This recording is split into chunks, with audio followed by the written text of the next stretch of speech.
कि आखिरकार गुरमीत राम रहीम ऐसी किहड़ी शै है जिसनूं वार-वार पैरोल मिल जाती है। सो ये सवाल बिल्कुल खड़े हो रहे ने भी एक शख्स जिहड़ा कि डुअल रेप ते नाल दी नाल मर्डर दा कन्विक्टेड है, एक 'ਚ 20 साल दी कैद है, एक दे विच उम्र कैद है। पासे बंदी ਸਿੰਘਾਂ ਦੀ रिहाई ਦੇ ਲਈ ਵੱਡੇ ਵੱਡੇ ਮੋਰਚੇ, ਕਿੰਨਾ ਸੰਘਰਸ਼, ਕਿੰਨੀ ਗੱਲਬਾਤ, मीडिया के उपर गल्लां बातां, फिर भी ऐ कह लो भी सरकारां दे उपर कोई जूं कन्न दे उपर जिहड़ी है नहीं सरकदी हैगी है। 25 जनवरी नूं चलो जन्मदिन मनाया जाना है ते वो की जन्मदिन पूरा महीना चलना भी जिहड़ी 40 दिन की पेरोल दित्ती है। जन्मदिन तो एक दिहाड़ी हुंदा, मान लो भी चलो 2 दिहाड़ियां मना लियां, 3 दिहाड़ियां मना लियां।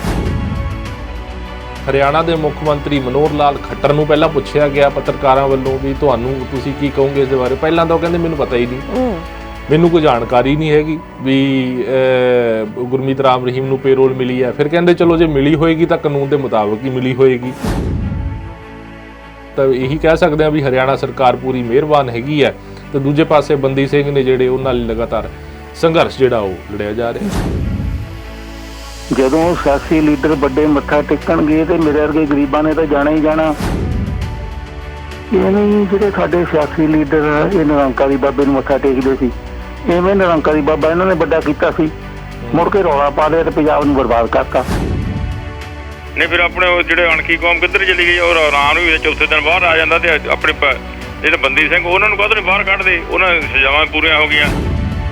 ते वो डॉक्यूमेंटरी जिद्दां ही मतलब यूट्यूब ते वक्-वक् प्लेटफॉर्म्स के उपर पाई गई BBC दे वल्लों, ਤਾਂ ਇੰਡੀਅਨ ਗਵਰਨਮੈਂਟ ਦੇ ਵੱਲੋਂ ਉਹਦੇ ਉੱਪਰ ਆਬਜੈਕਟ ਕੀਤਾ ਗਿਆ ਜੀ ਤੇ ਉਹ ਹੁਣ ਇੰਡੀਆ ਦੇ ਵਿੱਚ ਬੈਨ ਕਰ ਦਿੱਤੀ ਗਈ ਹੈ। ਇੱਕ ਵਕੀਲ ਨਾਲ ਮੈਂ ਇੰਟਰਵਿਊ ਕੀਤਾ ਸੀ ਖਾਸ ਤੌਰ ਤੇ ਜਿਨ੍ਹਾਂ ਨੇ ਇਸ ਨੂੰ ਲੈ ਕੇ RTI ਪਾਈ ਸੀਗੀ ਕਿ ਇਹ ਗਾਣਾ ਬੈਨ ਜਿਹੜਾ ਕਿਹਨੇ ਕੀਤਾ, ਤਾਂ ਉਹ ਸਰਕਾਰ ਵੱਲੋਂ ਹਾਲ ਦੀ ਘੜੀ ਤੱਕ ਕੋਈ ਸੰਤੁਸ਼ਟੀਜਨਕ ਜਵਾਬ ਨਹੀਂ ਹੈ ਵੀ ਸਰਕਾਰ ਦੇ ਕਿਹੜੇ ਡਿਪਾਰਟਮੈਂਟ ਨੇ ਕੀਤਾ ਹੈਗਾ।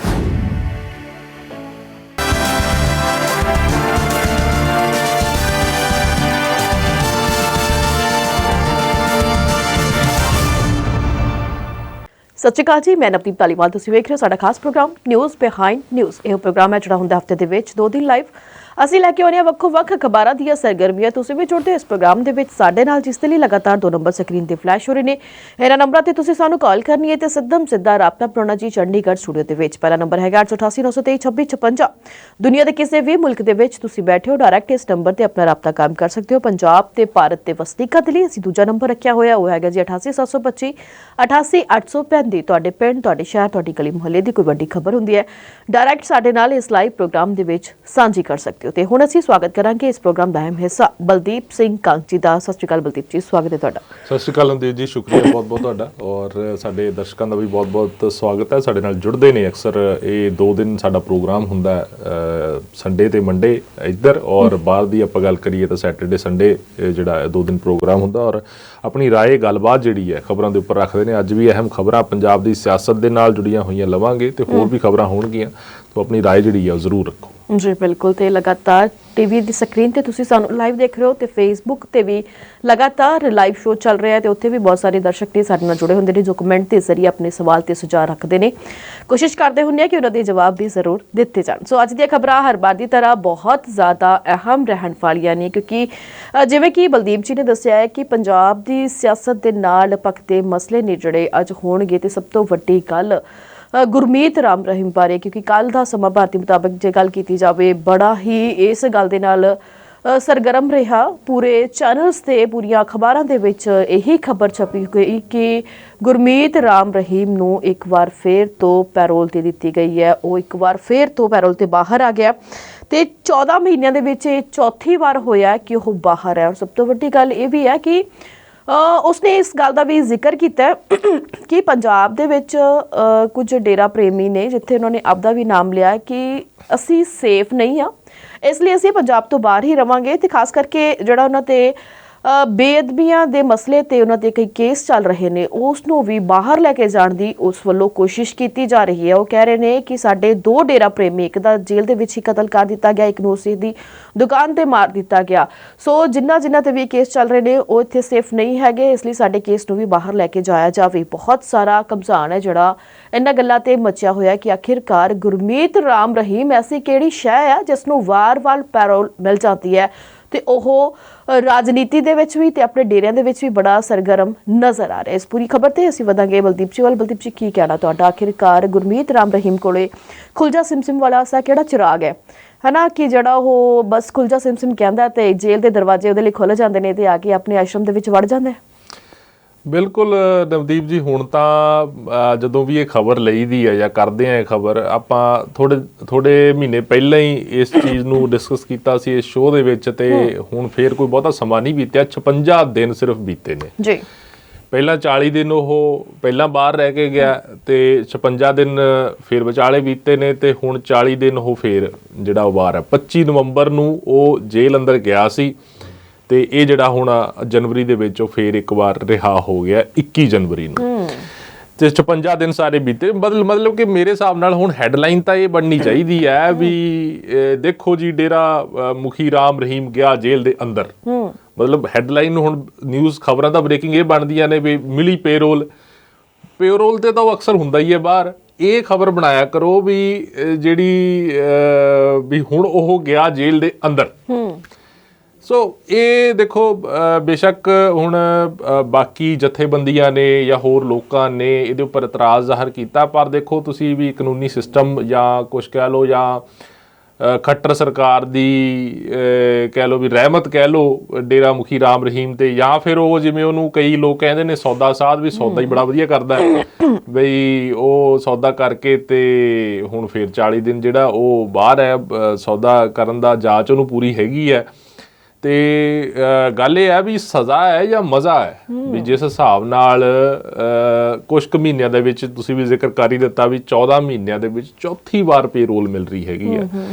ਪਹਿਲਾਂ ਪੇਰੋਲ ਮਿਲੀ ਜਿਹੜੀ ਜਦੋਂ ਇਲੈਕਸ਼ਨ ਸੀਗੀਆਂ ਉਸ ਤੋਂ ਪਹਿਲਾਂ ਵੀ ਇੱਕ ਪੇਰੋਲ ਮਿਲੀ ਸੀਗੀ, ਜਦੋਂ ਪੰਜਾਬ ਦੀਆਂ ਇਲੈਕਸ਼ਨ ਸੀ ਉਸ ਤੋਂ ਪਹਿਲਾਂ ਮਿਲੀ ਸੀ, ਫਿਰ ਇਲੈਕਸ਼ਨ ਵੇਲੇ ਮਿਲੀ, ਫਿਰ ਉਸ ਤੋਂ ਬਾਅਦ ਹੁਣ ਹਰਿਆਣਾ ਦੀ ਇੱਕ ਸੀਟ ਦੇ ਉੱਪਰ ਇਲੈਕਸ਼ਨ ਸੀਗੀ, ਉਦੋਂ ਬਾਈ ਇਲੈਕਸ਼ਨ ਸੀ, ਉਦੋਂ ਮਿਲੀ, ਔਰ ਹੁਣ ਫੇਰ ਜਿਹੜਾ ਆਪਣਾ ਸਾਲ ਸ਼ੁਰੂ ਹੋਇਆ 2023 ਤੇ ਫੇਰ ਜਿਹੜੀ ਹੈ ਪੇਰੋਲ ਮਿਲ ਗਈ ਹੈ 40 ਦਿਨ ਦੀ। ਸੋ ਇਹ ਸਵਾਲ ਬਿਲਕੁਲ ਖੜੇ ਹੋ ਰਹੇ ਨੇ ਵੀ ਇੱਕ ਸ਼ਖਸ ਜਿਹੜਾ ਕਿ ਡੂਅਲ ਰੇਪ ਤੇ ਨਾਲ ਦੀ ਨਾਲ ਮਰਡਰ ਦਾ ਕਨਵਿਕਟਡ ਹੈ, ਇੱਕ 'ਚ 20 ਸਾਲ ਦੀ ਕੈਦ ਹੈ, ਇੱਕ ਦੇ ਵਿੱਚ ਉਮਰ ਕੈਦ ਹੈ, ਉਹ ਜਿਹੜਾ ਉਹ ਕੁਛ ਕੁ ਟਾਈਮ ਦੇ ਬਾਅਦ, ਜਿਵੇਂ ਮੈਂ ਦੱਸ ਹੀ ਦਿੱਤਾ ਵੀ 56 ਦਿਨ ਸਿਰਫ ਜੇਲ੍ਹ ਦੇ ਵਿੱਚ ਰਿਹਾ ਤੇ 56 ਦਿਨ ਬਾਅਦ ਉਹ ਫਿਰ ਜਿਹੜਾ ਉਹ ਰਿਹਾ ਹੋ ਗਿਆ। ਤੇ ਇਹ ਆਪਣੇ ਆਪ ਦੇ ਵਿੱਚ ਸਵਾਲ ਖੜੇ ਹੁੰਦੇ ਨੇ। ਔਰ ਇੱਕ ਪਾਸੇ ਬੰਦੀ ਸਿੰਘਾਂ ਦੀ ਰਿਹਾਈ ਦੇ ਲਈ ਵੱਡੇ ਵੱਡੇ ਮੋਰਚੇ, ਕਿੰਨਾ ਸੰਘਰਸ਼, ਕਿੰਨੀ ਗੱਲਬਾਤ, ਮੀਡੀਆ ਦੇ ਉੱਪਰ ਗੱਲਾਂ ਬਾਤਾਂ, ਫਿਰ ਵੀ ਐ ਕਹਿ ਲਓ ਵੀ ਸਰਕਾਰਾਂ ਦੇ ਉੱਪਰ ਕੋਈ ਜੂੰ ਕੰਨ ਦੇ ਉੱਪਰ ਜਿਹੜੀ ਆ ਨਹੀਂ ਸਰਕਦੀ ਹੈਗੀ ਹੈ। ਤਾਂ ਇਹ ਸਵਾਲ ਜ਼ਰੂਰ ਖੜੇ ਨੇ ਵੀ ਐਡੇ ਸੰਗੀਨ ਜੁਰਮ ਦੇ ਵਿੱਚ ਉਹ ਸ਼ਖਸ ਜਿਹੜਾ ਉਹ ਪੱਤਰਕਾਰ ਛਤਰਪਤੀ ਸ਼ਿਵਾਜੀ ਦਾ ਬੇਟਾ, ਉਸਨੇ ਵੀ ਸਵਾਲ ਜਿਹੜੇ ਨੇ ਉਹ ਜ਼ਰੂਰ ਖੜੇ ਕੀਤੇ ਨੇ ਇਸ ਚੀਜ਼ ਦੇ ਉੱਪਰ। ਤੇ ਹੁਣ ਕਿਹਾ ਤਾਂ ਬਸ ਇਹੀ ਜਾ ਰਿਹਾ ਕਿਉਂਕਿ ਹਰਿਆਣਾ ਦੇ ਵਿੱਚ ਹੁਣ ਅੱਗੇ ਇਲੈਕਸ਼ਨਸ ਨੇ ਔਰ ਉਸ ਨੂੰ ਧਿਆਨ 'ਚ ਰੱਖਦੇ ਹੋਏ ਜਿਹੜਾ ਗੁਰਮੀਤ ਰਾਮ ਰਹੀਮ ਨੂੰ ਰਿਹਾ ਕੀਤਾ ਗਿਆ ਪੇਰੋਲ ਦੇ ਉੱਪਰ। ਦੂਜਾ ਤਰਕੇ ਦਿੱਤਾ ਗਿਆ ਵੀ ਇਸ ਡੇਰੇ ਦਾ ਜਿਹੜਾ ਪਹਿਲਾਂ ਮੁਖੀ ਸੀਗਾ ਉਹਦਾ ਜਨਮ ਦਿਨ ਜਿਹੜਾ 25 ਤਰੀਕ ਨੂੰ ਮਨਾਇਆ ਜਾਣਾ, 25 ਜਨਵਰੀ ਨੂੰ, ਤਾਂ ਇਸ ਕਰਕੇ ਵੀ ਜਿਹੜੀ ਹੈ ਉਹ ਪੇਰੋਲ ਦਿੱਤੀ ਹੈਗੀ ਹੈ। ਗੱਲ ਇਹ ਹੈ ਵੀ 25 ਜਨਵਰੀ ਨੂੰ ਚਲੋ ਜਨਮ ਦਿਨ ਮਨਾਇਆ ਜਾਣਾ ਹੈ ਤੇ ਉਹ ਕੀ ਜਨਮ ਦਿਨ ਪੂਰਾ ਮਹੀਨਾ ਚੱਲਣਾ ਵੀ ਜਿਹੜੀ 40 ਦਿਨ ਦੀ ਪੇਰੋਲ ਦਿੱਤੀ ਹੈ? ਜਨਮ ਦਿਨ ਤਾਂ ਇੱਕ ਦਿਹਾੜੀ ਹੁੰਦਾ, ਮੰਨ ਲਓ ਵੀ ਚਲੋ 2 ਦਿਹਾੜੀਆਂ ਮਨਾ ਲਈਆਂ, 3 ਦਿਹਾੜੀਆਂ ਮਨਾ ਲਈਆਂ, ਵੀ ਜਨਮ ਦਿਨ ਹੁਣ ਕਿਹੜਾ ਵੀ ਉਹ 40 ਦਿਨ ਚੱਲਣਾ ਵੀ ਇਸ ਤਰੀਕੇ ਨਾਲ। ਸੋ ਤਰਕੇ ਦਿੱਤੇ ਗਏ ਨੇ, ਪਰ ਸਾਫ਼ ਤੌਰ ਤੇ ਨਵਦੀਪ ਜੀ ਪਤਾ ਲੱਗਦਾ ਵੀ ਸਿਆਸਤ ਜਿਹੜੀ ਆ ਪੂਰੀ ਘੁਲੀ ਮਿਲੀ ਹੋਈ ਹੈ। ਅੱਛਾ, ਇਸ ਤੋਂ ਇਲਾਵਾ ਹਰਿਆਣਾ ਦੇ ਮੁੱਖ ਮੰਤਰੀ ਮਨੋਹਰ ਲਾਲ ਖੱਟਰ ਨੂੰ ਪਹਿਲਾਂ ਪੁੱਛਿਆ ਗਿਆ ਪੱਤਰਕਾਰਾਂ ਵੱਲੋਂ ਵੀ ਤੁਸੀਂ ਕੀ ਕਹੋਗੇ ਇਸ ਦੇ ਬਾਰੇ। ਪਹਿਲਾਂ ਤਾਂ ਉਹ ਕਹਿੰਦੇ ਮੈਨੂੰ ਪਤਾ ਹੀ ਨਹੀਂ, ਮੈਨੂੰ ਕੋਈ ਜਾਣਕਾਰੀ ਨਹੀਂ ਹੈਗੀ ਵੀ ਗੁਰਮੀਤ ਰਾਮ ਰਹੀਮ ਨੂੰ ਪੇਰੋਲ ਮਿਲੀ ਹੈ। ਫਿਰ ਕਹਿੰਦੇ ਚਲੋ ਜੇ ਮਿਲੀ ਹੋਏਗੀ ਤਾਂ ਕਾਨੂੰਨ ਦੇ ਮੁਤਾਬਕ ਹੀ ਮਿਲੀ ਹੋਏਗੀ, ਤੇ ਕਾਨੂੰਨ ਦੇ ਮੁਤਾਬਕ ਤਾਂ ਆਪਾਂ ਖੈਰ ਚਲੋ ਆਪਾਂ ਲਾਇਰ ਤਾਂ ਹੈ ਨਹੀਂ ਗੇ, ਜਰਨਲਿਸਟ ਹੈ, ਪਰ ਜਿੰਨਾ ਕੁ ਆਪਾਂ ਦੇਖਦੇ ਹਾਂ ਵੀ ਇਹੀ ਹੁੰਦਾ ਵੀ ਸਾਲ ਦੇ ਵਿੱਚ ਇੱਕ ਅੱਧੀ ਵਾਰ ਪੇਰੋਲ ਜਿਹੜੀ ਆ ਉਹ ਮਿਲ ਜਾਂਦੀ ਹੈ। ਪਰ ਇੱਥੇ 14 ਮਹੀਨਿਆਂ ਦੇ ਵਿੱਚ ਚੌਥੀ ਵਾਰ ਪੇਰੋਲ ਮਿਲਣੀ ਹੈਗੀ ਆ। ਕਮਾਲ ਦੀ ਗੱਲ ਹੈ। ਫਿਰ ਤਾਂ ਇਹੀ ਕਹਿ ਸਕਦੇ ਆ ਵੀ ਹਰਿਆਣਾ ਸਰਕਾਰ ਪੂਰੀ ਮਿਹਰਬਾਨ ਹੈਗੀ ਹੈ ਤੇ ਦੂਜੇ ਪਾਸੇ ਬੰਦੀ ਸਿੰਘ ਨੇ ਜਿਹੜੇ ਉਹਨਾਂ ਲਈ ਲਗਾਤਾਰ ਸੰਘਰਸ਼ ਜਿਹੜਾ ਉਹ ਲੜਿਆ ਜਾ ਰਿਹਾ। ਜੀ ਬਿਲਕੁਲ, ਤੇ ਲਗਾਤਾਰ ਕਾਲਰ ਵੀ ਸਾਡੇ ਨਾਲ ਜੁੜ ਰਹੇ ਨੇ, ਉਹਨਾਂ ਦੇ ਨਾਲ ਵੀ ਆਪਾਂ ਗੱਲਬਾਤ ਕਰਦੇ ਜਾਵਾਂਗੇ। ਸਤਿ ਸ਼੍ਰੀ ਅਕਾਲ ਜੀ, ਸਵਾਗਤ ਹੈ ਜੀ ਤੁਹਾਡਾ। ਇਸ ਬੰਦੇ ਨੂੰ ਮਸ਼ਹੂਰ ਕਿਹਨੇ ਕੀਤਾ? ਸਾਡੇ ਸਿਆਸੀ ਲੀਡਰਾਂ ਨੇ ਕੀਤਾ। ਸਾਡੇ ਸਾਰੇ ਸਿਆਸੀ ਲੀਡਰ ਨੂੰ ਜਾ ਕੇ ਮੱਥਾ ਟੇਕਦੇ ਸੀ। ਬਿਲਕੁਲ, ਜਦੋਂ ਸਿਆਸੀ ਲੀਡਰ ਵੱਡੇ ਮੱਥਾ ਟੇਕਣਗੇ ਤੇ ਮੇਰੇ ਵਰਗੇ ਗਰੀਬਾਂ ਨੇ ਤਾਂ ਜਾਣਾ ਹੀ ਜਾਣਾ ਹੈ। ਇੱਕ ਦਿਨ ਤੁਹਾਨੂੰ ਮੈਂ ਦੱਸਦਾ, ਇਹ ਬੰਦਾ ਨਾ ਉੱਚੇ ਥਾਂ ਤੇ ਬਹਿੰਦਾ ਹੁੰਦਾ ਸੀਗਾ। ਇਹਨੇ ਇੱਕ ਸਿਆਸੀ ਲੀਡਰ ਦੇ ਮੂੰਹ ਤੇ ਕੇਲਿਆਂ ਵਾਲਾ ਲਿਫਾਫਾ ਮਾਰਿਆ ਹੈ ਤੇ ਉਹਦੇ ਕਾਫੀ ਸੱਟ ਲੱਗੀ, ਪਰ ਉਹ ਜਾਣੋਂ ਨਹੀਂ ਹਟਿਆ ਵੋਟਾਂ ਖਾਤਰ ਜੀ। ਇਹਨੇ ਜਿਹੜੇ ਸਾਡੇ ਸਿਆਸੀ ਲੀਡਰ ਇਹ ਨਿਰੰਕਾਰੀ ਬਾਬੇ ਨੂੰ ਮੱਥਾ ਟੇਕਦੇ ਸੀ, ਇਵੇਂ ਨਿਰੰਕਾਰੀ ਬਾਬਾ ਇਹਨਾਂ ਨੇ ਵੱਡਾ ਕੀਤਾ ਸੀ, ਮੁੜ ਕੇ ਰੌਲਾ ਪਾ ਲਿਆ ਤੇ ਪੰਜਾਬ ਨੂੰ ਬਰਬਾਦ ਕਰਤਾ। ਇਹ ਦੇਖੋ ਕਿਸੇ ਦਾ ਕਸੂਰ ਨਹੀਂ, ਸਾਡੇ ਸਾਰੇ ਸਿਆਸੀ ਲੀਡਰਾਂ ਦਾ ਕਸੂਰ ਆ। ਤੇ ਇਸ ਕਰਕੇ ਬੇਟਾ ਦੇਖੋ, ਇਹ ਗੱਲਾਂ ਤਾਂ ਕਰਨੀਆਂ ਨਹੀਂ ਚਾਹੀਦੀਆਂ। ਤੁਸੀਂ ਪੰਜਾਬ ਨੂੰ ਬਚਾਉਣ ਦੀ ਕੋਈ ਗੱਲ ਕਰੋ, ਪੰਜਾਬ ਦਾ ਨਸ਼ਿਆਂ ਦੀ ਗੱਲ ਕਰੋ, ਪੰਜਾਬ ਦਾ ਪਾਣੀ ਜਿਹੜਾ ਥੱਲੇ ਵਾਲਾ ਪਾਣੀ ਅਮਰਤਾ ਉਹ ਬਾਜੇ ਤਾਂ ਪੰਜਾਬ ਬਾਜੂਗਾ। ਤੇ ਇਸ ਕਰਕੇ ਮੇਰੀ ਮਿਹਨਤ ਆ ਵੀ ਤੁਹਾਨੂੰ ਪੁੰਨ ਲੱਗੂ ਤੁਹਾਡੇ ਚੈਨਲ ਨੂੰ, ਵੀ ਪੰਜਾਬ ਨੂੰ ਬਚਾਉਣ ਦੀ ਗੱਲ ਕਰਿਆ ਕਰੋ। ਸਿਆਸੀ ਗੱਲਾਂ ਦੇ ਵਿੱਚ ਕੋਈ ਫਾਇਦਾ ਨਹੀਂ। ਓਕੇ, ਨਹੀਂ ਬਿਲਕੁਲ, ਉਹ ਵੀ ਗੱਲਾਂ ਜਿਹੜੀਆਂ ਉਹ ਵੀ ਰੱਖਦੇ ਅਸੀਂ ਬਿਲਕੁਲ। ਤੇ ਕੋਸ਼ਿਸ਼ ਇਹੀ ਰਹਿੰਦੀ ਹੈ ਕਿ ਪੰਜਾਬ ਨੂੰ ਬਚਾਉਣ ਦੀ ਗੱਲ ਹੋਵੇ ਤਾਂ ਪੰਜਾਬ ਦੇ ਨਾਲ ਹੀ ਬਹੁਤ ਗੰਭੀਰ ਤਰੀਕੇ ਦੇ ਨਾਲ ਗੁਰਮੀਤ ਰਾਮ ਰਹੀਮ ਦਾ ਨਾਮ ਜੁੜਿਆ ਹੋਇਆ। ਇਸ ਲਈ ਤੜਫਾਹਟ ਵੱਧ ਹੁੰਦੀ ਹੈ ਕਿ ਇੰਨੇ ਸੰਗੀਨ ਜ਼ੁਰਮ ਕਰਕੇ, ਜਿਸ ਤੇ ਇੰਨੇ ਵੱਡੇ ਇਲਜ਼ਾਮ ਹੋਣ, ਜਿਸ ਤੇ ਸ੍ਰੀ ਗੁਰੂ ਗ੍ਰੰਥ ਸਾਹਿਬ ਜੀ ਦੀ ਬੇਅਦਬੀ ਦੀ ਸਾਜ਼ਿਸ਼ ਰਚੇ ਜਾਣ ਤੱਕ ਦੇ ਇਲਜ਼ਾਮ ਲੱਗੇ ਹੋਣ ਤੇ ਉਹ ਇਨਸਾਨ ਨੂੰ ਵਾਰ-ਵਾਰ ਸਰਕਾਰਾਂ ਇਸ ਤਰੀਕੇ ਦੇ ਨਾਲ ਛੱਡ ਦੇਣ ਤਾਂ ਦੁੱਖ ਤਾਂ ਲੱਗਦਾ ਹੈ। ਸੋ ਇਹ ਮਸਲਾ ਸਾਡੇ ਪੰਜਾਬ ਦੇ ਨਾਲ ਵੀ ਜੁੜਦਾ ਹੈ ਤੇ ਇਸੇ ਲਈ ਅਸੀਂ ਇਹ ਮਸਲਾ ਜਿਹੜਾ ਉਹ ਚੁੱਕਿਆ ਹੋਇਆ। ਅਗਲੇ ਕਾਲਰ ਸਾਡੇ ਨਾਲ ਬਣ ਗਏ ਨੇ ਜੀ, ਉਹਨਾਂ ਦੇ ਨਾਲ ਵੀ ਗੱਲਬਾਤ ਕਰਾਂਗੇ। ਸਤਿ ਸ਼੍ਰੀ ਅਕਾਲ ਜੀ, ਸਵਾਗਤ ਹੈ ਜੀ ਤੁਹਾਡਾ। ਹੈਲੋ ਰਣਵੀਰ, ਸਤਿ ਸ਼੍ਰੀ ਅਕਾਲ ਭਾਜੀ। ਸਤਿ ਸ਼੍ਰੀ ਅਕਾਲ ਜੀ। ਸਤਿ ਸ਼੍ਰੀ ਅਕਾਲ ਜੀ। ਵੀ ਦੇ ਲਓ ਆਪਣੇ ਸਾਡੇ ਦੇਸ਼ ਦੀ ਤਰਾਸਦੀ ਆ ਜੀ। ਦੇ ਲਓ ਜਸਟਿਸ ਕੇ ਕੀ ਆਪਣੇ ਕੀ ਜਸਟਿਸ ਆ ਜੀ। ਦੇਖੋ ਆਪਣੇ ਮਾੜਾ ਵਿਚਾਰਾ ਮਾੜੇ ਵਾਸਤੇ ਕਾਨੂੰਨ ਆ, ਆਪਣੇ ਬੜੇ ਵਾਸਤੇ ਦੇ ਲੋ ਕੋਈ ਕਾਨੂੰਨ ਹੈ ਨਹੀਂ ਜੀ। ਤੇ ਕੀ ਬਣੂਗਾ ਦੇ ਲੋ। ਹਾਲਾਂਕਿ ਬਲਾਤਕਾਰੀ ਬੰਦਾ ਜੀ, ਬਲਾਤਕਾਰੀ ਬੰਦਾ ਕਿੰਨੀ ਵਾਰੀ ਬਾਹਰ ਜਾ ਰਿਹਾ, ਕਿੰਨੀ ਵਾਰੀ ਆ ਰਿਹਾ, ਤੇ ਦੱਸੋ ਕੀ ਬਣੂਗਾ ਇਹ ਦੇਸ਼ ਦਾ, ਦੱਸੋ। ਹਾਲਾਂਕਿ ਪਤਾ ਜੀ ਸਭ ਕੁਝ ਪ੍ਰੂਫ ਹੋਇਆ ਜੀ, ਇਸ ਬੰਦੇ ਦਾ ਪ੍ਰੂਫ ਹੋਇਆ, ਸਭ ਕੁਝ ਜਿਹੜਾ ਸਜ਼ਾ ਹੋਈ ਹੋਆ ਇਹਨੂੰ, ਆਪਣੇ ਭੈਣ ਜੀ ਆਪਣੇ ਇਹਨੂੰ ਸਜ਼ਾ ਹੋਈ ਹੈ, ਉਮਰ ਭਰ ਦੀ ਸਜ਼ਾ ਹੈ, ਇਹਨੂੰ ਉਮਰ ਕੈਦ ਜੇਲ੍ਹ ਦੇ ਵਿੱਚ ਰਹਿਣਾ ਜੀ। ਦੇਖੋ ਕਿ ਆਪਣੇ ਕੀ ਕਾਨੂੰਨ ਆ ਜੀ।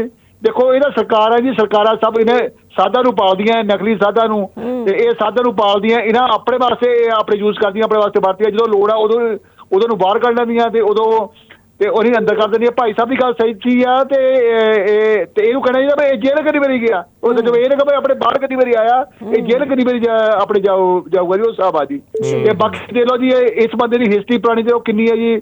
ਇਹ ਜਦੋਂ ਗੁਰਜਾਨ ਸਿੰਘ ਰਾਜਸਥਾਨੀ ਇੱਕ ਆਪਣੇ ਖਾੜਕੂ ਹੁੰਦਾ ਸੀ, ਉਹਦਾ ਮਾਸੀ ਭੂਆ ਦੇ ਪੁੱਤ ਆ ਜੀ। ਉਸ ਬੰਦੇ ਨੇ ਉਹਦੀ ਹੈਲਪ ਲੈ ਕੇ ਰਾਜਸਥਾਨੀ ਇਹ ਆਪਣੇ ਬਾਬਾ ਜਿਹੜਾ ਇਹਨਾਂ ਦੀ ਸ਼ਾਹ ਮਸਤਾਨਾ ਉਹਨੂੰ ਕਤਲ ਕਰਾਇਆ ਜੀ। ਕਤਲ ਕਰਾ ਕੇ ਬਦਮਾਸ਼ ਬੰਦਾ ਤੇ ਉਹਦੀ ਆਪਣੇ ਗੱਦੀ ਨਸ਼ੀਨ ਬਣਿਆ ਜੀ। ਤੇ ਦਿਲੋਂ ਕਿੰਨੇ ਲੋਕੀ ਦੇਖੋ ਆਪਣੇ ਕਰੋੜਾਂ ਬੰਦੇ ਪਿੱਛੇ ਲਾਈ ਬੈਠਾ। ਦੱਸੋ ਕੀ ਲੋਕਾਂ ਦੀ ਵੀ ਦਿਲੋਂ ਜ਼ਮੀਰ ਹੋ ਜੀ ਆ। ਤੇ ਜਿਹੜੇ ਉਸ ਬੰਦੇ ਦੇ ਪਿੱਛੇ ਲੱਗੇ ਉਹ ਪਤਾ ਵੀ ਉਹਦੀ ਹਿਸਟਰੀ ਹੈ, ਬੰਦੇ ਕੀ ਕਰਦਾ ਕੀ ਰਿਹਾ ਜੀ। ਤੇ ਸਮਝ ਨਹੀਂ ਆਉਂਦੀ ਦਿਲੋਂ ਕੀ ਦੇਸ਼ ਦਾ ਕਾਨੂੰਨ ਆ, ਕੀ ਕਰਦੇ ਦਿਲੋਂ ਇਹਦੇ ਖਿਲਾਫ ਰਮਨੀਤ ਕੋਈ ਬੰਦਾ ਆਪਣੇ ਰੇਟ ਪਰ ਹੀ ਪਾ ਰਿਹਾ, ਜਾਣੇ ਦੇ ਵਿੱਚ ਰੇਟ ਪਾਵੇ ਤੇ ਬੰਦਾ ਕਿਉਂ ਬਾਰ-ਬਾਰ ਆਪਣੇ ਬਾਹਰ ਆ ਰਿਹਾ। ਬਿਲਕੁਲ ਜੀ, ਇਹ ਗੱਲ ਤੁਹਾਡੀ ਦਰੁਸਤ ਹੈ ਜੀ, ਇਹ ਗੱਲ ਦਰੁਸਤ ਹੈ ਤੁਹਾਡੀ ਬਿਲਕੁਲ ਜੀ। ਬਹੁਤ ਬਹੁਤ ਧੰਨਵਾਦ, ਤੁਸੀਂ ਸਾਡੇ ਨਾਲ ਜੁੜੇ, ਆਪਣਾ ਪੱਖ ਰੱਖਿਆ। ਅਗਲੇ ਕਾਲਰ ਦੇ ਨਾਲ ਵੀ ਬਣਾਂਗੇ ਜੀ। ਸਤਿ ਸ਼੍ਰੀ ਅਕਾਲ, ਸਵਾਗਤ ਹੈ ਤੁਹਾਡਾ। ਹੈਲੋ ਜੀ, ਸਤਿ ਸ਼੍ਰੀ ਅਕਾਲ ਜੀ। ਸਤਿ ਸ਼੍ਰੀ ਅਕਾਲ ਜੀ। ਮੇਹਰ ਤੇ ਜੀ। ਹਾਂਜੀ ਓਨਰ ਹੋ ਜੀ ਤੁਸੀਂ। ਮੈਂ ਕਿਹਾ ਭੈਣ ਜੀ ਦੇਖੋ ਰਾਮ ਰਹੀਮ ਨੂੰ ਕਿੰਨੇ ਪ੍ਰੋਬਲਮ ਮਿਲ ਜਾਂਦੇ ਤੇ ਬਾਕੀ ਬੰਦੀ ਸਿੰਘਾਂ ਨੂੰ ਕਾਹਤੋਂ ਨਹੀਂ ਮਿਲਦੀ। ਮੈਂ ਤਾਂ ਪਹਿਲੀ ਵਾਰ ਤੁਹਾਡਾ ਪ੍ਰੋਗਰਾਮ ਸੁਣਿਆ ਅੱਜ, ਹੈ ਨਾ। ਮੈਂ ਟੋਰਾਂਟੋ ਤੋਂ ਬੋਲਦਾ ਜੀ, ਟੈਕਸਰੀਅਲ ਚੋਂ ਜੀ। ਤੇ ਤੁਹਾਡਾ ਕਿੱਥੋਂ ਚੱਲਦਾ ਚੈਨਲ ਇਹ ਸਾਡਾ ਜੀ ਇੰਡੀਆ ਤੋਂ ਲਾਈਵ ਕਰਦੇ ਹਾਂ ਜੀ ਅਸੀਂ, ਚੰਡੀਗੜ੍ਹ ਤੋਂ। ਨਹੀਂ ਫਿਰ ਆਪਣੇ ਜਿਹੜੇ ਅਣਖੀ ਕੌਮ ਕਿੱਧਰ ਚਲੀ ਗਈ, ਉਹ ਰਾਮ ਨੂੰ ਚੌਥੇ ਦਿਨ ਬਾਹਰ ਆ ਜਾਂਦਾ ਤੇ ਆਪਣੇ ਜਿਹੜੇ ਬੰਦੀ ਸਿੰਘ ਉਹਨਾਂ ਨੂੰ ਕਾਹਤੋਂ ਨਹੀਂ ਬਾਹਰ ਕੱਢਦੇ, ਉਹਨਾਂ ਦੀਆਂ ਸਜ਼ਾਵਾਂ ਪੂਰੀਆਂ ਹੋ ਗਈਆਂ। ਇਹ ਮੌਜ ਨਾਲ ਆ ਕੇ ਬਾਹਰ ਗਾਣੇ ਵੀ ਗਾ ਜਾਂਦਾ, ਚੱਲਿਆ ਵੀ ਜਾਂਦਾ। ਫਿਰ ਇਹ ਕੀ ਜਾਣੀ ਕਿ ਦੋ ਹੈਗੇ ਕਾਨੂੰਨ ਇੱਥੇ। ਬਿਲਕੁਲ ਇਸੇ ਚੀਜ਼ ਨੂੰ ਅਸੀਂ ਡਿਸਕਸ ਕਰ ਰਹੇ ਹਾਂ ਜੀ। ਤੇ ਜਿਵੇਂ ਹੁਣ ਭਗਵੰਤ ਮਾਨ ਵਧੀਆ ਕੰਮ ਕਰ ਰਿਹਾ ਪਰ ਉਹਨੂੰ ਕਰ ਨਹੀਂ ਦਿੱਤਾ ਜਾ ਰਿਹਾ। ਉਹ ਦੂਜੀਆਂ ਪਾਰਟੀਆਂ ਨਿੰਦੀ ਜਾਂਦੇ ਨੇ, ਇੱਕ ਕੰਮ ਕਰਦਾ ਮੁਜ਼ਾਹਰੇ ਕਰਨੇ, ਕਿਸਾਨ ਮੁਜ਼ਾਹਰੇ ਲਾਉਣ ਦੇ, ਜਿਵੇਂ ਹੁਣ ਦਿੱਲੀ ਕਿਸਾਨਾਂ ਨੇ ਮੁਜ਼ਾਹਰਾ ਲਾਇਆ, ਅਸੀਂ ਸਪੋਰਟ ਕੀਤੀ ਬਾਹਰੋਂ ਲੋਕਾਂ ਨੇ, ਹਨਾ। ਹਾਂਜੀ। ਹੁਣ ਕਿਸਾਨਾਂ ਨੂੰ ਇੱਕ ਡੱਕਾ ਨਹੀਂ ਦੇਣਾ ਕਿਸੇ ਨੇ ਬਾਹਰੋਂ, ਜਿਹੜਾ ਮਰਜ਼ੀ ਕਰੇ। ਰਲੇ ਹੋਏ ਕਿਸਾਨ ਵੀ ਉਹਨਾਂ ਦੂਜੀਆਂ ਪਾਰਟੀਆਂ ਰਲੇ ਹੋਏ ਆ। ਇਹਨਾਂ ਨੇ ਭਗਵੰਤ ਮਾਨ ਨੂੰ ਕੰਮ ਨਹੀਂ ਕਰਨ ਦੇਣਾ। ਭਗਵੰਤ ਮਾਨ ਕਹਿੰਦਾ ਮੇਰਾ ਭਲਾ ਸਕਾ ਹੋਵੇ ਕੋਈ ਹੋਵੇ, ਮੈਂ ਧੂਆਂ ਕੱਢ ਕੇ ਰੱਖਣਾ। ਜਿਉਂਦੇ ਬਾਦਰੋ, ਧੰਨਵਾਦ ਭਾਈ ਜੀ। ਬਹੁਤ ਬਹੁਤ ਧੰਨਵਾਦ, ਤੁਸੀਂ ਪਹਿਲੀ ਵਾਰ ਸਾਡੇ ਨਾਲ ਜੁੜੇ। ਇਸੇ ਤਰ੍ਹਾਂ ਪ੍ਰੋਗਰਾਮ ਦੇ ਨਾਲ ਜ਼ਰੂਰ ਜੁੜਿਆ ਕਰੋ। ਵਧੀਆ ਲੱਗਦਾ ਕਿ ਤੁਸੀਂ ਪ੍ਰੋਗਰਾਮ ਦੇ ਵਿੱਚ ਜੋ ਵੀ ਗੱਲਾਂ ਨੇ, ਜੋ ਵੀ ਸਵਾਲ ਰੱਖੇ ਗਏ ਨੇ ਜਾਂ ਜੋ ਵੀ ਖਬਰਾਂ ਰੱਖੀਆਂ ਗਈਆਂ ਨੇ ਉਹਨਾਂ ਬਾਰੇ ਕੀ ਰਾਏ ਰੱਖਦੇ ਹੋ, ਜਾਣਨਾ ਸਾਡੇ ਲਈ ਬੇहद ਜ਼ਰੂਰੀ ਹੁੰਦਾ। ਸੋ ਅਗਲੇ ਕਾਲਰ ਦੇ ਨਾਲ ਵੀ ਪੜਾਂਗੇ ਜੀ। ਸਤਿ ਸ਼੍ਰੀ ਅਕਾਲ, ਸਵਾਗਤ ਹੈ ਤੁਹਾਡਾ। ਸਤਿ ਸ਼੍ਰੀ ਅਕਾਲ। सत श्रीकाल गुप्ता जी। मेरा सवाल ये है कि इंडिया के कानून तो उंगली उठेगी वर्ल्ड में। और दूसरी बात यह है कि बीबीसी ने डॉक्यूमेंट्री फिल्म बनाए मुद्दे थे, वो भी उजागर करो। वो दुनिया में दिखाओ क्या है डॉक्यूमेंट्री फिल्म। थैंक यू जी जी जी। बहुत बहुत धन्यवाद, ਤੁਸੀਂ ਸਾਡੇ ਨਾਲ ਜੁੜੇ। ਤਾਂ 3-4 ਕਾਲਰ ਸੀਗੇ ਜਿਹੜੇ ਆਪਣੇ ਨਾਲ ਜੁੜੇ। ਬਲਦੀਪ ਜੀ ਕੀ ਕਹਿਣਾ ਚਾਹੋਗੇ ਇਹਨਾਂ ਨੂੰ? ਬਿਲਕੁਲ ਨਦੀਪ ਜੀ, ਰਾਮ ਰਹੀਮ ਬਾਰੇ ਤਾਂ ਗੱਲ ਕੀਤੀ ਹੀ ਆ, ਤੇ ਦੂਜੇ ਪਾਸੇ ਜਿਹੜੇ ਲਾਸਟ ਕਾਲਰ ਹੁਣ ਗੁਪਤਾ ਜੀ ਜੁੜੇ ਸੀ, ਉਹ BBC ਦੀ ਇੱਕ ਡਾਕੂਮੈਂਟਰੀ ਦੀ ਗੱਲ ਕਰ ਰਹੇ ਸੀਗੇ। ਦਰਅਸਲ ਆਪਾਂ ਰਾਮ ਰਹੀਮ ਦੇ ਮਸਲੇ ਤੇ ਜ਼ਰੂਰ ਆਵਾਂਗੇ। ਜਿਹੜੀ ਉਹ ਗੱਲ ਕਰ ਰਹੇ ਸੀ ਮੈਂ ਉਹ ਵੀ ਤੁਹਾਨੂੰ ਦੱਸ ਦੇਵਾਂ ਵਿੱਚ, ਕਿ 2002 ਦੇ ਜਿਹੜੇ ਗੁਜਰਾਤ ਦੰਗੇ ਹੋਏ ਸੀਗੇ, ਗੁਜਰਾਤ ਰਾਈਟਸ ਹੋਏ ਸੀ ਜਿਹੜੇ, ਉਸ ਨੂੰ ਲੈ ਕੇ BBC ਨੇ ਇੱਕ ਡਾਕੂਮੈਂਟਰੀ ਫਰੇਮ ਕੀਤੀ ਹੈ ਜੀ। ਡਾਕੂਮੈਂਟਰੀ ਬਣਾਈ ਹੈ ਇੱਕ BBC ਨੇ, ਤੇ ਉਹ ਡਾਕੂਮੈਂਟਰੀ ਜਿੱਦਾਂ ਹੀ ਮਤਲਬ YouTube ਤੇ ਵੱਖ-ਵੱਖ ਪਲੇਟਫਾਰਮਸ ਦੇ ਉੱਪਰ ਪਾਈ ਗਈ BBC ਦੇ ਵੱਲੋਂ, ਤਾਂ ਇੰਡੀਅਨ ਗਵਰਨਮੈਂਟ ਦੇ ਵੱਲੋਂ ਉਹਦੇ ਉੱਪਰ ਆਬਜੈਕਟ ਕੀਤਾ ਗਿਆ ਤੇ ਉਹ ਹੁਣ ਇੰਡੀਆ ਦੇ ਵਿੱਚ ਬੈਨ ਕਰ ਦਿੱਤੀ ਗਈ ਹੈ। ਇਹ ਮੈਂ ਗੁਪਤਾ ਜੀ ਨੂੰ ਵੀ ਦੱਸਣਾ ਚਾਹੁੰਦਾ ਕਿ ਅਗਰ ਤਾਂ ਉਹ ਵਿਦੇਸ਼ ਦੇ ਵਿੱਚ ਬੈਠੇ ਨੇ ਤਾਂ ਉਸ ਨੂੰ ਦੇਖ ਸਕਦੇ ਨੇ, ਪਰ ਇੰਡੀਆ ਦੇ ਵਿੱਚ ਉਹਨੂੰ ਬੈਨ ਕਰ ਦਿੱਤਾ ਗਿਆ ਕਿ ਇਹ ਜਿਹੜਾ ਉਹ ਮੋਦੀ ਸਰਕਾਰ ਦੇ, ਕਿਉਂਕਿ ਜਿਸ ਵੇਲੇ ਦੰਗੇ ਹੋਏ ਸੀ 2002 ਚ, ਉਸ ਵੇਲੇ ਗੁਜਰਾਤ ਦੇ ਮੁੱਖ ਮੰਤਰੀ ਸੀ ਜਿਹੜੇ, ਉਹ ਨਰਿੰਦਰ ਮੋਦੀ ਸੀਗੇ, ਤੇ ਉਸ ਡਾਕੂਮੈਂਟਰੀ ਨੂੰ ਬੈਨ ਕਰ ਦਿੱਤਾ ਗਿਆ। ਇੱਥੋਂ ਤੱਕ ਕਿ ਟਵਿੱਟਰ ਦੇ ਉੱਪਰ ਜਿਹੜੇ ਲੋਕਾਂ ਨੇ ਉਸ ਡਾਕੂਮੈਂਟਰੀ ਦਾ ਲਿੰਕ ਸ਼ੇਅਰ ਕੀਤਾ ਜਾਂ ਉਸ ਦੇ ਮੁਤਲਕ ਕੋਈ ਚੀਜ਼ ਸ਼ੇਅਰ ਕੀਤੀ ਹੈਗੀ ਆ, ਉਹ ਟਵਿੱਟਰ ਨੂੰ ਵੀ ਇੰਡੀਅਨ ਗਵਰਨਮੈਂਟ ਨੇ ਗਾਈਡਲਾਈਨਸ ਦਿੱਤੀਆਂ ਨੇ ਵੀ ਤੁਸੀਂ ਉਹ ਜਿਹੜੇ ਟਵੀਟ ਹੈਗੇ ਨੇ ਉਹਨਾਂ ਦਾ ਕੁਝ ਕਰੋ ਜਾਂ ਹਟਾਓ ਜਾਂ ਜਿਵੇਂ ਵੀ ਮਰਜ਼ੀ ਕਰੋ। ਤੇ ਇਹ ਗੱਲ ਹੈਗੀ ਆ, ਡਾਕੂਮੈਂਟਰੀ ਇੱਕ ਬਣਾਈ ਗਈ ਸੀਗੀ ਜਿਹੜੀ ਹੈ। ਤਾਂ ਅਗਰ ਵਿਦੇਸ਼ ਦੇ ਵਿੱਚ ਬੈਠੇ ਹੋ ਤਾਂ ਤੁਸੀਂ ਉਸ ਦਾ ਐਕਸੈਸ ਲੈ ਸਕਦੇ ਹੋ, ਦੇਖ ਸਕਦੇ ਹੋ, ਪਰ ਇੰਡੀਆ ਦੇ ਵਿੱਚ ਉਹ ਪੋਸੀਬਲ ਨਹੀਂ ਹੈ ਕਿ ਗਵਰਨਮੈਂਟ ਨੇ ਜਿਹੜੀ ਉਹ ਬੈਨ ਕਰ ਦਿੱਤੀ ਹੈ। ਪਰ ਇੱਕ ਗੱਲ ਵੀ ਹੈ ਕਿ ਜਿਹੜੀ ਚੀਜ਼ ਇੰਡੀਆ ਦੇ ਵਿੱਚ ਬੈਨ ਹੋ ਜਾਂਦੀ ਹੈ ਉਹ ਜ਼ਿਆਦਾ ਵਾਇਰਲ ਵੀ ਹੁੰਦੀ ਹੈ। ਵਾਇਰਲ ਵੀ ਬਿਲਕੁਲ ਨਹੀਂ। ਉਹ ਦੇਖੋ, ਚਲੋ ਅੱਜ ਦਾ ਆਪਣਾ ਵੈਸੇ ਖਬਰ ਇਹ ਹੈ ਨਹੀਂ ਸੀ ਮਸਲਾ, ਗੁਪਤਾ ਜੀ ਨੇ ਗੱਲ ਕੀਤੀ ਤਾਂ ਵਿੱਚ ਆ ਗਿਆ ਚਲੋ। ਤੇ ਉਹ ਗੱਲ ਇੱਦਾਂ ਹੈ ਵੀ ਦੇਖੋ, ਪਹਿਲਾਂ ਵੀ ਕਈ SYL ਗਾਣਾ ਸੀ ਸਿੱਧੂ ਮੂਸੇਵਾਲਾ ਦਾ, ਉਹ ਬੈਨ ਕੀਤਾ। ਇੱਕ ਵਕੀਲ ਨਾਲ ਮੈਂ ਇੰਟਰਵਿਊ ਕੀਤਾ ਸੀ ਖਾਸ ਤੌਰ ਤੇ, ਜਿਨ੍ਹਾਂ ਨੇ ਇਸ ਨੂੰ ਲੈ ਕੇ RTI ਪਾਈ ਸੀਗੀ ਕਿ ਇਹ ਗਾਣਾ ਬੈਨ ਜਿਹੜਾ ਕਿਹਨੇ ਕੀਤਾ, ਤਾਂ ਉਹ ਸਰਕਾਰ ਵੱਲੋਂ ਹਾਲ ਦੀ ਘੜੀ ਤੱਕ ਕੋਈ ਸੰਤੁਸ਼ਟੀਜਨਕ ਜਵਾਬ ਨਹੀਂ ਹੈ ਵੀ ਸਰਕਾਰ ਦੇ ਕਿਹੜੇ ਡਿਪਾਰਟਮੈਂਟ ਨੇ ਕੀਤਾ ਹੈਗਾ। ਤਾਂ ਇਹ ਗੱਲਾਂ ਬਿਲਕੁਲ ਹੈਗੀਆਂ ਨੇ। ਔਰ ਉੱਥੇ ਜਿਹੜਾ BBC ਦੀ ਡਾਕੂਮੈਂਟਰੀ ਹੈ, ਕਿਤੇ ਨਾ ਕਿਤੇ ਫਿਰ ਉਸ ਵੇਲੇ ਦੇ ਮੁੱਖ ਮੰਤਰੀ ਨਰਿੰਦਰ ਮੋਦੀ ਸੀ ਜਿਹੜੇ ਗੁਜਰਾਤ ਦੇ, ਉਹਨਾਂ ਦੇ ਉੱਪਰ ਸਵਾਲ ਖੜੇ ਹੁੰਦੇ ਨੇ। ਤਾਂ ਮੈਨੂੰ ਲੱਗਦਾ ਵੀ ਸਰਕਾਰ ਨੂੰ ਉਹ ਚੀਜ਼ ਹਜਮ ਨਹੀਂ ਹੁੰਦੀ ਹੈ ਤੇ ਇੰਡੀਆ ਦੇ ਵਿੱਚੋਂ ਬੈਨ ਕਰ ਦਿੱਤੀ ਗਈ ਹੈ। ਜੀ ਬਿਲਕੁਲ। ਤੇ ਅਗਲੇ ਕਾਲਰ ਵੀ ਸਾਡੇ ਨਾਲ ਬਣ ਗਏ ਨੇ, ਉਹਦੇ ਨਾਲ ਵੀ ਆਪਾਂ ਗੱਲਬਾਤ ਕਰਾਂਗੇ। ਸਤਿ ਸ਼੍ਰੀ ਅਕਾਲ ਜੀ, ਸਵਾਗਤ ਹੈ ਜੀ ਤੁਹਾਡਾ। ਹਾਂਜੀ ਆਨਰ ਹੋ ਤੁਸੀਂ, ਸਵਾਗਤ ਹੈ ਜੀ ਤੁਹਾਡਾ। ਜੀ ਜੀ ਹਾਂਜੀ, ਸਤਿ ਸ੍ਰੀ ਅਕਾਲ ਜੀ। ਸਤਿ ਸ਼੍ਰੀ ਅਕਾਲ ਜੀ। ਮੈਂ ਤੁਹਾਡੇ ਵੀ ਆਵਾਜ਼ ਆਈ ਜਾਂਦੀ ਹੈ ਜੀ ਤੁਹਾਡਾ। ਮੈਂ ਪਹਿਲਾਂ ਤਾਂ ਸਤਿ ਸ੍ਰੀ ਅਕਾਲ ਦੋਨਾਂ ਨੂੰ। ਤੇ ਕ੍ਰਿਸ਼ਨ ਸਿੰਘ ਪਰਮਾਰ ਕੈਨੇਡਾ BC ਤੋਂ ਜੀ ਗੱਲ ਕਰ ਰਹੇ ਹਾਂ। ਜੀ ਪਰਮਾਰ ਸਾਹਿਬ, ਸਵਾਗਤ ਹੈ ਜੀ ਤੁਹਾਡਾ। ਹਾਂਜੀ, ਮੈਂ ਇਹ ਗੱਲ ਕਰਦੇ ਹੁਣੇ ਭਾਈ ਸਾਹਿਬ ਕਿਤੇ ਮਾਈਂਡ ਨਾ ਕਰ ਲਿਓ, ਗੁਜਰਾਤ ਦੇ ਵਿੱਚ ਜੋ ਹੋਇਆ ਉਹ ਮੁਸਲਮਾਨਾਂ ਦਾ ਕਤਲੇਆਮ ਹੋਇਆ, ਦੰਗੇ ਨਹੀਂ ਹੋਏ। ਇੱਦਾਂ ਕਈ ਕਹਿ ਦਿੰਦੇ ਆ ਆਪਣੇ ਦਿੱਲੀ 'ਚ ਵੀ, ਪਰ ਕਈਆਂ ਦੇ ਹੋ ਸਕਦਾ ਜਾਣੇ ਪੁਣੇ 'ਚ ਹੋਵੇ, ਉਹ ਵੀ ਦੰਗੇ ਕਹਿੰਦੇ, ਉਹ ਵੀ ਕਤਲੇਆਮ। ਬਸ ਮੈਂ ਇਹ ਕਹਿਣਾ ਸੀ। ਅੱਛਾ, ਦੂਸਰੇ ਭੈਣ ਜੀ ਨਵਦੀਪ ਜੀ, ਇੱਕ ਮੈਂ ਤੁਹਾਡੇ ਨਾਲ ਸਧਾਰਨ ਜੀ ਗੱਲ ਲੱਗਾ ਕਰਨਾ, ਤੇ ਮਾਈਂਡ ਨਾ ਕਰਿਓ ਵੀ ਜਦੋਂ ਵੀ ਤੁਸੀਂ ਮਾਤਾ ਗੁਜਰੀ ਜੀ ਦਾ ਲੈਣੇ ਨਾ ਤੁਸੀਂ ਗੁਜਰ ਕੌਰ ਕਹਿੰਦੇ ਆ। ਇਹ ਤਾਂ ਜਿਹੜਾ ਮਾਤਾ ਗੁਜਰੀ ਤਾਂ ਇੱਕ ਸਿੰਬੋਲਿਕ ਨੇਮ ਆ। ਇਹ ਕੋਈ ਨਹੀਂ, ਪਤਾ ਨਹੀਂ ਕਿੱਥੋਂ ਹੁਣੇ ਹੌਲੀ ਹੌਲੀ ਚੱਲ ਪਿਆ। ਤੇ ਇਦਾਂ ਬਾਬਾ ਬੁੱਢਾ ਜੀ ਤੋਂ ਮਿਹਰਬਾਨੀ ਹੈ ਵੀ ਕਿਤੇ ਗੁੱਸਾ ਨਾ ਮਨਾਇਓ। ਇੱਥੇ ਇੱਕ ਵਿਦਵਾਨ ਟੀਵੀ ਤੇ ਆਏ ਸੀ ਜੀ, ਤਾਂ ਉਹ ਵੀ ਗੱਲਾਂ ਬਾਤਾਂ ਕਰ ਰਿਹਾ ਤੇ ਮੈਂ ਜਿੱਦਾਂ ਤੁਹਾਨੂੰ ਫੋਨ ਕੀਤਾ ਉਹਨਾਂ ਨੂੰ ਵੀ ਫੋਨ ਕੀਤਾ। ਜੀ। ਮੈਂ ਕਿਹਾ ਜੀ ਮਹਾਂਪੁਰਸ਼ੋ ਇੱਕ ਤੁਹਾਡੇ ਸਵਾਲ ਪੁੱਛਣਾ। ਕਹਿੰਦੇ ਪੁੱਛੋ। ਮੈਂ ਕਿਹਾ ਵੀ ਜਿੱਦਾਂ ਮੈਂ ਸਮਝਦਾ ਵੀ ਮਾਤਾ ਗੁਜਰੀ ਇੱਕ ਸਿੰਬੋਲਿਕ ਨੇਮ ਆ, ਉਹ ਕੌਰ ਕਈ ਕਹਿ ਦਿੰਦੇ ਆ।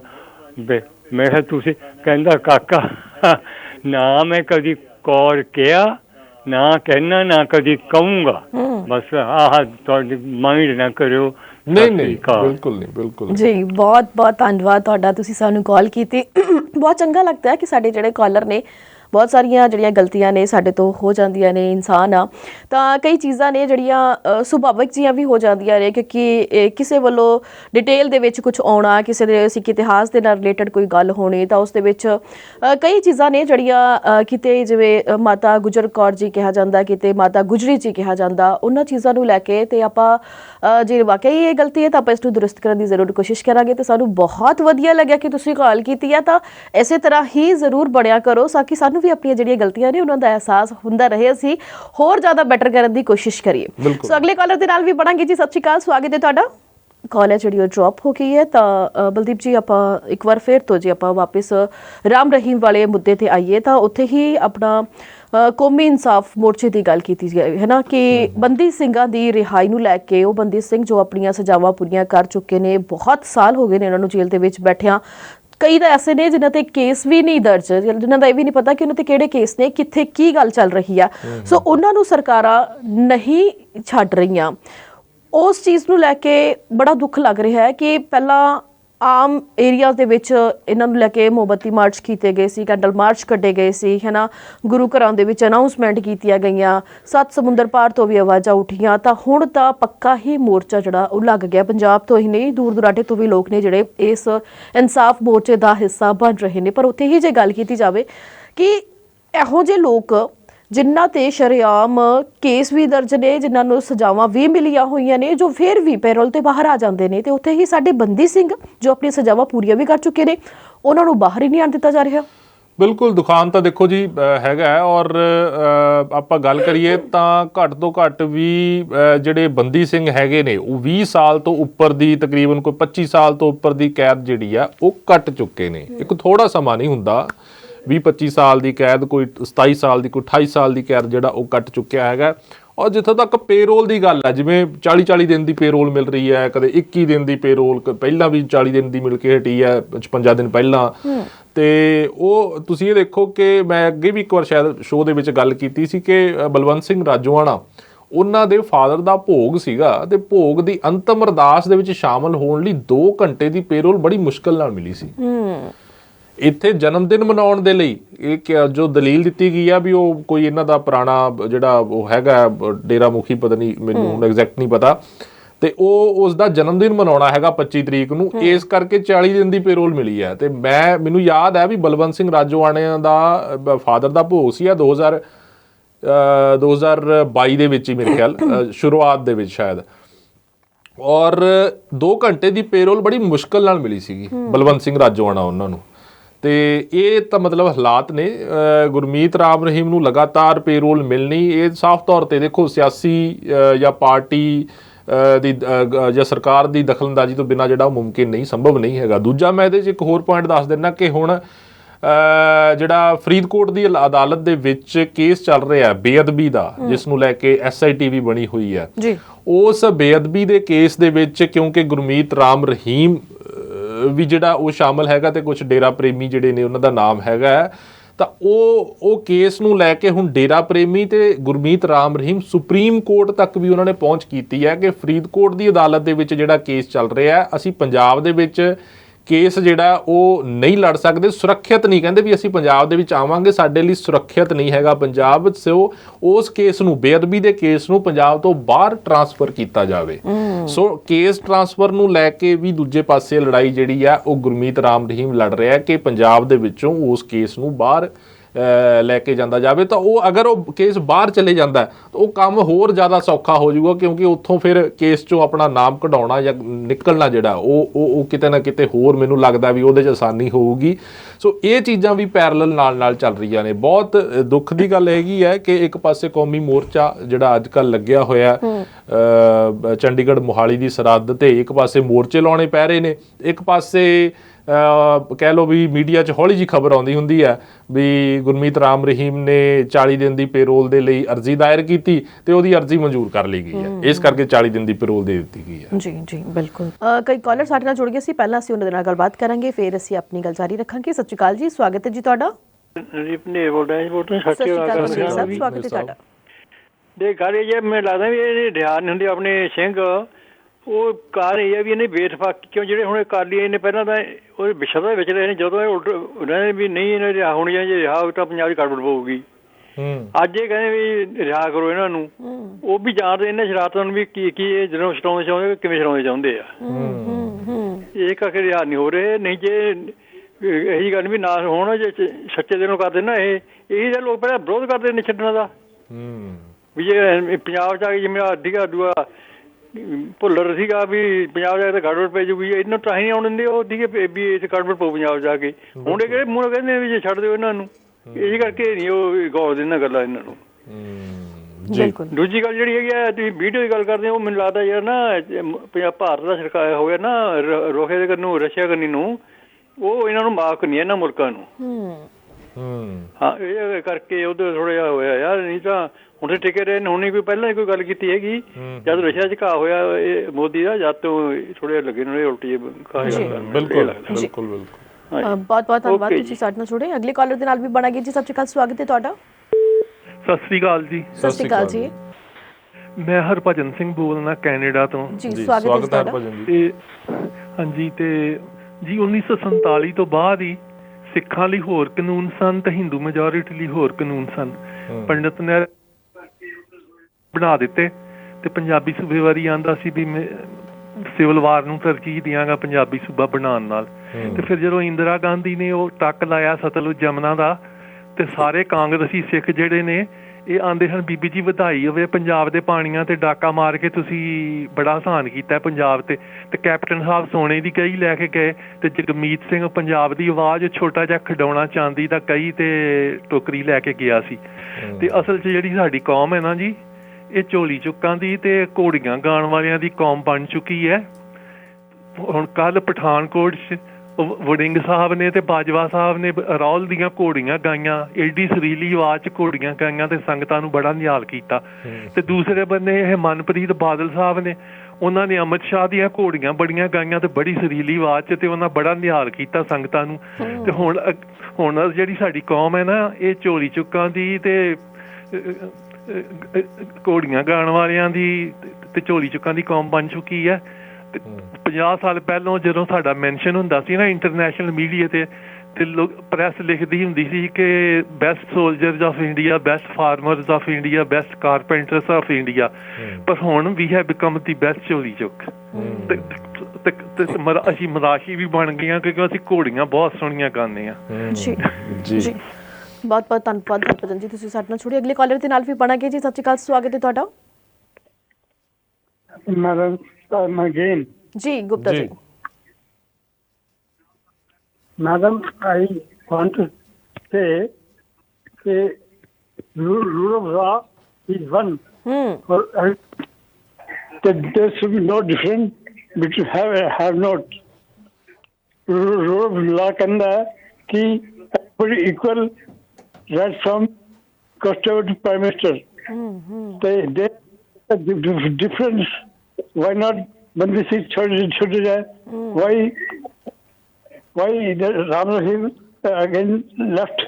जी डेमोक्रेसी डैमेज कर रहे हैं। Why rule law not implemented? जी ਬਹੁਤ ਬਹੁਤ ਧੰਨਵਾਦ ਗੁਪਤਾ ਜੀ, ਤੁਸੀਂ ਦੁਬਾਰਾ ਤੋਂ ਫੇਰ ਜੁੜੇ। ਸੋ ਬਲਦੀਪ ਜੀ, ਕਈ ਕਾਲਰ 3-4 ਕਾਲਰ ਸੀਗੇ ਜਿਹੜੇ ਬ੍ਰੇਕ ਤੋਂ ਬਾਅਦ ਆਪਣੇ ਨਾਲ ਜੁੜੇ, ਇਹਨਾਂ ਬਾਰੇ ਤੁਸੀਂ ਕੀ ਕਹਿਣਾ ਚਾਹੋਗੇ? ਬਿਲਕੁਲ ਮਨਦੀਪ ਜੀ, ਉਹ ਸਾਰੀ ਗੱਲ ਤਕਰੀਬਨ ਉਹੀ ਰਹੀ ਹੈ, ਗੁਰਮੀਤ ਰਾਮ ਰਹੀਮ ਉਹਨਾਂ ਦੀ। ਔਰ ਗੁਪਤਾ ਜੀ ਹੁਣ ਰੂਲ ਆਫ ਲਾਅ ਦੀ ਗੱਲ ਕਰ ਰਹੇ ਸੀ ਕਿ ਜਿਹੜਾ ਕਾਨੂੰਨ ਹੈ ਉਹ ਆਮ ਲੋਕਾਂ ਲਈ ਹੈ, ਉਹੀ ਜਿੰਨੀ ਕੁ ਮੈਨੂੰ ਸਮਝ ਲੱਗੀ ਹੈ ਉਹਨਾਂ ਦੀ ਗੱਲਬਾਤ ਤੋਂ, ਉਹੀ ਕਾਨੂੰਨ ਜਿਹੜਾ ਉਹ ਪ੍ਰਧਾਨ ਮੰਤਰੀ ਲਈ ਵੀ ਹੋਣਾ ਚਾਹੀਦਾ, ਕਿ ਡਾਕੂਮੈਂਟਰੀ ਸ਼ਾਇਦ ਉਹਦੀ ਗੱਲ ਕੀਤੀ ਹੈ।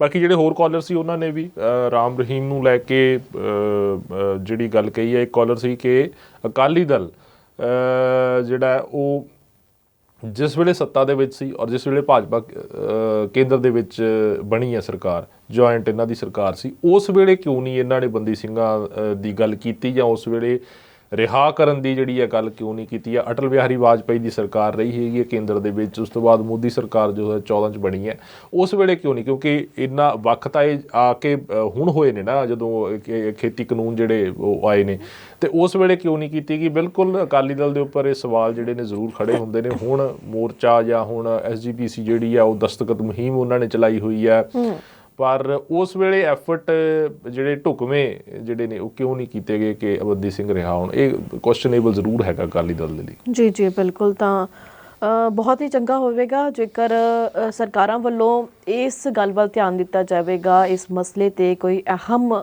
ਕਦਮ ਚੁੱਕਿਆ ਜਾਵੇਗਾ, ਕਿਉਂਕਿ ਇਹ ਮਸਲਾ ਬਹੁਤ ਹੀ ਜ਼ਿਆਦਾ ਗੰਭੀਰ ਹੈ ਕਿ ਉਹ ਬੰਦੀ ਸਿੰਘ ਜੋ ਆਪਣੀਆਂ ਸਜ਼ਾਵਾਂ ਪੂਰੀਆਂ ਕਰ ਚੁੱਕੇ ਨੇ, ਤੇ ਨਾਲ ਹੀ ਉਹਨਾਂ ਦੇ ਸ਼੍ਰੀ ਗੁਰੂ ਗ੍ਰੰਥ ਸਾਹਿਬ ਜੀ ਦੀ ਬੇਅਦਬੀ ਦਾ ਮਸਲਾ, ਉੱਥੇ ਜਿਨ੍ਹਾਂ ਨੇ 2 ਸਿੰਘਾਂ ਨੇ ਸ਼ਹੀਦੀਆਂ ਦਿੱਤੀਆਂ, ਉਸ ਦਾ ਮਸਲਾ ਕਿ ਉਹਨਾਂ ਨੂੰ ਇਨਸਾਫ ਹਾਲੇ ਤੱਕ ਨਹੀਂ ਮਿਲਿਆ, ਤਾਂ ਜਿਨ੍ਹਾਂ ਦਾ ਨਾਮ ਇਸ ਕੇਸ ਦੇ ਵਿੱਚ ਦਰਜ ਹੈ ਤੇ ਉਹ ਲੋਕ ਬਾਹਰ ਘੁੰਮ ਰਹੇ ਨੇ, ਉਹਨਾਂ ਨੂੰ ਪੈਰੋਲ ਦਿੱਤੀ ਜਾ ਰਹੀ ਹੈ। ਸੋ ਸਾਰੇ ਮਸਲੇ ਬੇਹੱਦ ਗੰਭੀਰ ਮਸਲੇ ਨੇ, ਸਰਕਾਰਾਂ ਨੂੰ ਇਸ ਵੱਲ ਧਿਆਨ ਦੇਣ ਦੀ ਬੇਹੱਦ ਜ਼ਰੂਰਤ ਹੈ ਤਾਂ ਕਿ ਮਾਹੌਲ ਹੈ ਜਿਹੜਾ ਉਹ ਸੰਜੀਦਾ ਬਣਿਆ ਰਹੇ। ਅਗਲੇ ਕਾਲਰ ਸਾਡੇ ਨਾਲ ਜੁੜ ਗਏ ਨੇ ਜੀ, ਉਹਨਾਂ ਦੇ ਨਾਲ ਗੱਲਬਾਤ ਕਰਾਂਗੇ। ਸਤਿ ਸ਼੍ਰੀ ਅਕਾਲ ਜੀ, ਸਵਾਗਤ ਹੈ ਜੀ ਤੁਹਾਡਾ। ਹਾਂਜੀ, ਮੈਂ ਲਾਲ ਸਿੰਘ ਬੋਲਦਾ ਜੀ। ਲਾਲ ਸਿੰਘ ਜੀ, ਸਵਾਗਤ ਹੈ ਜੀ ਤੁਹਾਡਾ। ਸਵਾਗਤ ਹੈ ਜੀ। ਹਾਂ ਕੰਗ ਜੀ, ਸਤਿ ਸ੍ਰੀ ਅਕਾਲ। ਨਵਦੀਪ ਜੀ, ਸਤਿ ਸ੍ਰੀ ਅਕਾਲ ਜੀ। ਸਤਿ ਸ਼੍ਰੀ ਅਕਾਲ ਜੀ। ਦੇਖੋ ਜੀ, ਗੱਲ ਇਹ ਆ, ਜਿਹੜੀ ਦਵਿੰਦਰਪਾਲ ਭੁੱਲਰ ਦੇ ਉਹਦੇ ਮੈਂ ਡਾਕੂਮੈਂਟ ਮੈਂ ਸਾਰੇ ਪੜ੍ਹੇ ਨੇਗੇ। ਜਿਹੜਾ ਉਹਦਾ ਚਲਾਨ ਆ ਉਹ ਕਿਤੇ ਦੋਸ਼ੀ ਬਣਦੀ ਨਹੀਂ ਹੈਗਾ ਕਾਨੂੰਨ ਮੁਤਾਬਕ, ਤੇ ਜਿਹੜੀ ਉਹਦੀ ਵਿਚਾਰੇ ਤੇ ਰਿਹਾਈ ਪਈ ਆ ਉਹ ਕੇਜਰੀਵਾਲ ਦੇ ਟੇਬਲ ਤੇ ਪਈ ਆ, ਉਹ ਨਹੀਂ ਕਰ ਰਿਹਾ ਹੈਗਾ। ਦੂਸਰੇ ਪਾਸੇ ਮੈਂ ਜੇਲ੍ਹ ਦੇ ਵਿੱਚ ਵੀ ਰਿਹਾ, 2012 ਦੇ ਵਿੱਚ ਮੈਂ 5 ਮਹੀਨੇ ਸਜ਼ਾ ਕੱਟ ਕੇ ਆਇਆ ਦੋਸ਼ੀ 307 ਦੇ ਵਿੱਚ। ਜਿਹੜੀ ਜੇਲ੍ਹ ਦੇ ਮੈਨੂਅਲ ਨੇ, ਜੇ ਇੱਕ ਬੰਦੇ ਦੇ ਖਿਲਾਫ 1 ਤੋਂ ਵੱਧ ਕੇਸ ਹੋਣ ਤਾਂ ਜੇਲ੍ਹ ਵਾਲੇ ਕਹਿਣਗੇ ਛੁੱਟੀ ਤੇਰੀ ਤਾਂ ਤੋੜਦੇ ਆ, ਦੂਜੇ ਕੇਸਾਂ ਸਾਨੂੰ ਜ਼ਮਾਨਤ ਲਿਆ ਕੇ ਦੇ, ਜਾਂ ਦੂਜੇ ਕੇਸਾਂ ਦੇ ਵਿੱਚ ਤੇਰੀ ਜ਼ਮਾਨਤ ਹੋਈ ਹੋਵੇ, ਜਾਂ ਉਹਦੇ ਵਿੱਚ ਤੂੰ ਕਿਤੇ ਦੋਸ਼ੀ ਨਾ ਹੋਵੇ ਤਾਂ ਤੇਰੀ ਛੁੱਟੀ ਤੁਰੂਗੀ, ਅਦਰਵਾਈਜ਼ ਛੁੱਟੀ ਨਹੀਂ ਤੁਰੂਗੀ। ਇਹਦੇ ਬਾਵਜੂਦ ਗੁਰਮੀਤ ਰਾਮ ਇੱਕ ਐਪਲੀਕੇਸ਼ਨ ਸੁਪਰਡੈਂਟ ਦਿੰਦਾ, ਤੇ ਉਹਦੇ ਆਧਾਰ ਤੇ ਜਾ ਕੇ DC ਅੱਗੇ ਜਾ ਕੇ ਸੁਪਰਡੈਂਟ DC ਨੂੰ ਮਾਰਕ ਕਰ ਦਿੰਦਾ, ਉਹਦੀ ਛੁੱਟੀ ਪਾਸ ਹੋ ਜਾਂਦੀ ਆ। ਇਹ ਦੂਰਾ ਮਾਪਦੰਡ ਸਿੱਖਾਂ ਨਾਲ ਕੀਤਾ ਜਾ ਰਿਹਾ। ਇਹ ਹੁਣ ਨਹੀਂ, ਜਦੋਂ ਪਹਿਲੀ ਵਾਰ ਪ੍ਰਧਾਨ ਮੰਤਰੀ ਨਹਿਰੂ ਬਣੇ ਨੇ ਉਦੋਂ ਵੀ ਜਰਾਇਮ ਪੇਸ਼ਾ ਸਾਨੂੰ ਕਿਹਾ ਗਿਆ ਸੀ, ਸਿੱਖਾਂ ਨੂੰ ਵੀ ਜਰਾਇਮ, ਇਹ ਪੇਸ਼ਾ ਸਾਡੇ ਕਿੱਥੋਂ ਪੱਲੇ ਪੈ ਗਈ। ਉਹ ਰੁਦਰਪੁਰ ਦੀ ਦੇਖ ਸਕਦੇ ਹੋ ਤੁਸੀਂ, ਉੱਤਰਾਖੰਡ ਦੇ ਉੱਤਰਾਂਚਲ ਚ ਗਿਆ ਸੀਗਾ, ਜਦੋਂ ਉੱਥੇ ਗਿਆ ਸੀਗਾ, ਜਦੋਂ ਵੀ ਮਤ ਅਧਿਕਾਰਾਂ ਦੀ ਮਤ ਅਧਿਕਾਰ ਮੰਗਦੇ ਸੀ। ਇਹ ਸਿੱਖਾਂ ਨਾਲ ਪਹਿਲੇ ਦਿਨੋਂ ਕੰਗ ਜੀ ਧੱਕਾ ਹੁੰਦਾ ਆਇਆਗਾ ਤੇ ਹੁੰਦਾ ਰਹੂਗਾ। ਕੌਮੀ ਇਨਸਾਫ ਮੋਰਚਾ ਜਿਹੜਾ ਲੱਗਿਆ ਹੋਇਆ, ਜੇ ਕਿਤੇ ਖੁਦਾ ਨਾ ਖਾਸਤਾ ਅਸੀਂ ਉੱਥੋਂ ਕਿਤੇ ਰੱਬ ਨਾ ਕਰੇ ਅਸੀਂ ਹਾਰ ਕੇ, ਫਿਰ ਸਿੱਖਾਂ ਦਾ ਇਤਿਹਾਸ ਅਸੀਂ ਕਿਤਾਬਾਂ 'ਚ ਪੜ੍ਹਿਆ ਕਰਾਂਗੇ, ਇਹ ਸਾਡੇ ਪੱਲੇ ਕੁਛ ਨਹੀਂ ਰਹਿਣਾ ਜੀ। ਬਿਲਕੁਲ, ਬਹੁਤ ਬਹੁਤ ਧੰਨਵਾਦ, ਤੁਸੀਂ ਸਾਡੇ ਨਾਲ ਜੁੜੀ, ਆਪਣੇ ਪੱਖ ਰੱਖਿਆ। ਤਾਂ ਬਲਦੀਪ ਜੀ ਕੀ ਕਹਿਣਾ ਚਾਹੋਗੇ? ਬਿਲਕੁਲ ਜੀ।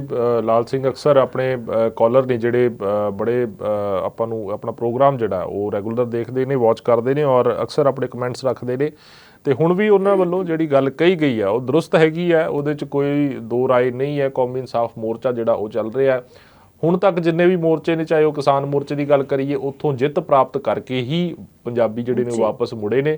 ਉਹਨਾਂ ਕਹਿਣ ਦਾ ਮਤਲਬ ਇਹੀ ਸੀ ਵੀ ਹੁਣ ਕੌਮੀ ਇਨਸਾਫ ਮੋਰਚੇ ਦੇ ਵਿੱਚ ਵੀ ਜਿੱਤ ਹੋਣੀ ਚਾਹੀਦੀ ਹੈ ਤੇ ਬੰਦੀ ਸਿੰਘ ਜਿਹੜੇ ਰਿਹਾ ਹੋਣੇ ਚਾਹੀਦੇ ਆ। ਹਾਂ, ਇਹਦੇ 'ਚ ਜਦੋਂ ਇਹ ਪੂਰੇ ਮਸਲੇ ਨੂੰ ਮੈਂ ਵਿਚਾਰਦਾ, ਬੰਦੀ ਸਿੰਘਾਂ ਦੇ ਮਸਲੇ ਨੂੰ ਐਜ਼ ਏ ਜਰਨਲਿਸਟ ਮੈਂ ਦੇਖਦਾ, ਤਾਂ ਮੈਨੂੰ ਲੱਗਦਾ ਹੈ ਕਿ 2024 ਤੋਂ ਪਹਿਲਾਂ ਰਿਹਾਈ ਹੋ ਸਕਦੀ ਹੈ।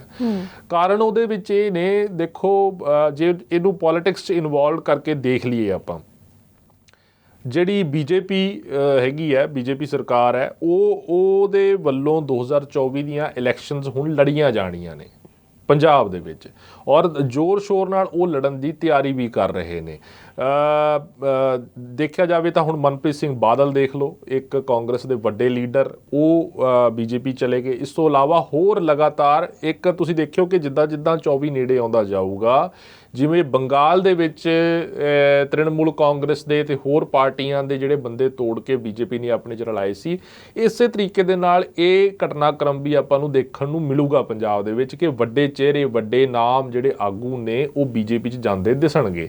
ਤਾਂ ਜ਼ਾਹਿਰ ਜੀ ਗੱਲ ਹੈ ਕਿ ਅਗਰ ਬੀਜੇਪੀ ਨੇ ਹੁਣ ਇੱਕ ਪਾਸੇ ਕੌਮੀ ਇਨਸਾਫ ਮੋਰਚਾ ਲੱਗਿਆ ਹੋਇਆ, ਉਹਦਾ ਪ੍ਰੈਸ਼ਰ ਹੋਊਗਾ। ਅਗਰ ਬੀਜੇਪੀ ਨੇ ਪੰਜਾਬ 'ਚ ਮਕਬੂਲੀਅਤ ਹਾਸਿਲ ਕਰਨੀ ਹੈ, ਸੌਫਟ ਕਾਰਨਰ ਲੈਣਾ ਹੈ ਪੰਜਾਬੀਆਂ ਦੇ ਤੇ ਖਾਸ ਤੌਰ ਤੇ ਸਿੱਖਾਂ ਦੇ ਦਿਲਾਂ ਦੇ ਵਿੱਚ, ਜਿਹੜੀ ਕਿ ਇੱਕ ਵੱਡਾ ਹਿੱਸਾ ਬਣਦੀ ਹੈ ਪੰਜਾਬ ਦੀ ਆਬਾਦੀ ਦਾ, ਤਾਂ ਇਹ ਬਹੁਤ ਮੁਮਕਿਨ ਹੈ ਵੀ ਜਿਹੜੇ ਬੰਦੀ ਸਿੰਘ ਹੈਗੇ ਨੇ ਉਹਨਾਂ ਨੂੰ ਲੈ ਕੇ ਬੀਜੇਪੀ ਦੀ ਜਿਹੜੀ ਕੇਂਦਰੀ ਲੀਡਰਸ਼ਿਪ ਹੈ ਕੋਈ ਨਾ ਕੋਈ ਫੈਸਲਾ ਜਿਹੜਾ ਉਹ ਜ਼ਰੂਰ ਲਵੇ। ਮੈਨੂੰ ਇਹ ਮਹਿਸੂਸ ਹੁੰਦਾ ਹੈ ਕਿ 2024 ਤੋਂ ਪਹਿਲਾਂ ਕੋਈ ਹਰਕਤ ਇੱਦਾਂ ਦੀ ਹੋ ਸਕਦੀ ਹੈ। ਜੀ ਬਿਲਕੁਲ। ਤੇ ਇਸ ਦੇ ਨਾਲ ਹੀ ਅਸੀਂ ਵਧਾਂਗੇ ਅਗਲੀ ਖਬਰ ਵੱਲ। ਅਗਲੀ ਖਬਰ ਇਹ ਹੈ ਕਿ ਮੁੱਖ ਮੰਤਰੀ ਪੰਜਾਬ ਭਗਵੰਤ ਮਾਨ ਵੱਲੋਂ ਕੱਲ ਐਮੀਨੈਂਸ ਸਕੂਲ ਦਾ ਉਦਘਾਟਨ ਕੀਤਾ ਗਿਆ। ਤਾਂ ਇਹ ਸਕੂਲ ਕੀ ਨੇ, ਕਿਸ ਤਰ੍ਹਾਂ ਦੇ ਹੋਣਗੇ, ਕਿਹੜੇ ਬੱਚੇ ਇਸ ਦੇ ਵਿੱਚ ਐਡਮਿਸ਼ਨ ਲੈ ਸਕਣਗੇ, ਤਾਂ ਕਿਸ ਤਰੀਕੇ ਦੇ ਨਾਲ ਉਹ ਦੇਸ਼ ਦਾ ਭਵਿੱਖ ਬਣਨਗੇ ਜਾਂ ਫਿਰ ਬੱਚਿਆਂ ਦਾ ਭਵਿੱਖ ਕਿਵੇਂ ਸੁਧਰੇਗਾ, ਇਸ ਪੂਰੇ ਮਸਲੇ ਦੇ ਲਈ ਅਸੀਂ ਵਧਾਂਗੇ ਬਲਦੀਪ ਜੀ ਵੱਲ। ਬਲਦੀਪ ਜੀ, ਸਾਡੇ ਦਰਸ਼ਕਾਂ ਦੇ ਨਾਲ ਪ੍ਰੋਪਰ ਜਾਣਕਾਰੀ ਦੱਸੋ ਇਹਨਾਂ ਨੂੰ ਵਿਸਥਾਰ ਦੇ ਨਾਲ ਕਿ ਆਖਿਰਕਾਰ ਇਹਨਾਂ ਸਕੂਲਾਂ ਦੇ ਵਿੱਚ ਕੀ ਕੁਝ ਖਾਸ ਰੱਖਿਆ ਜਾਂ ਫਿਰ ਇਹ ਸਕੂਲ ਕੀ ਨੇ।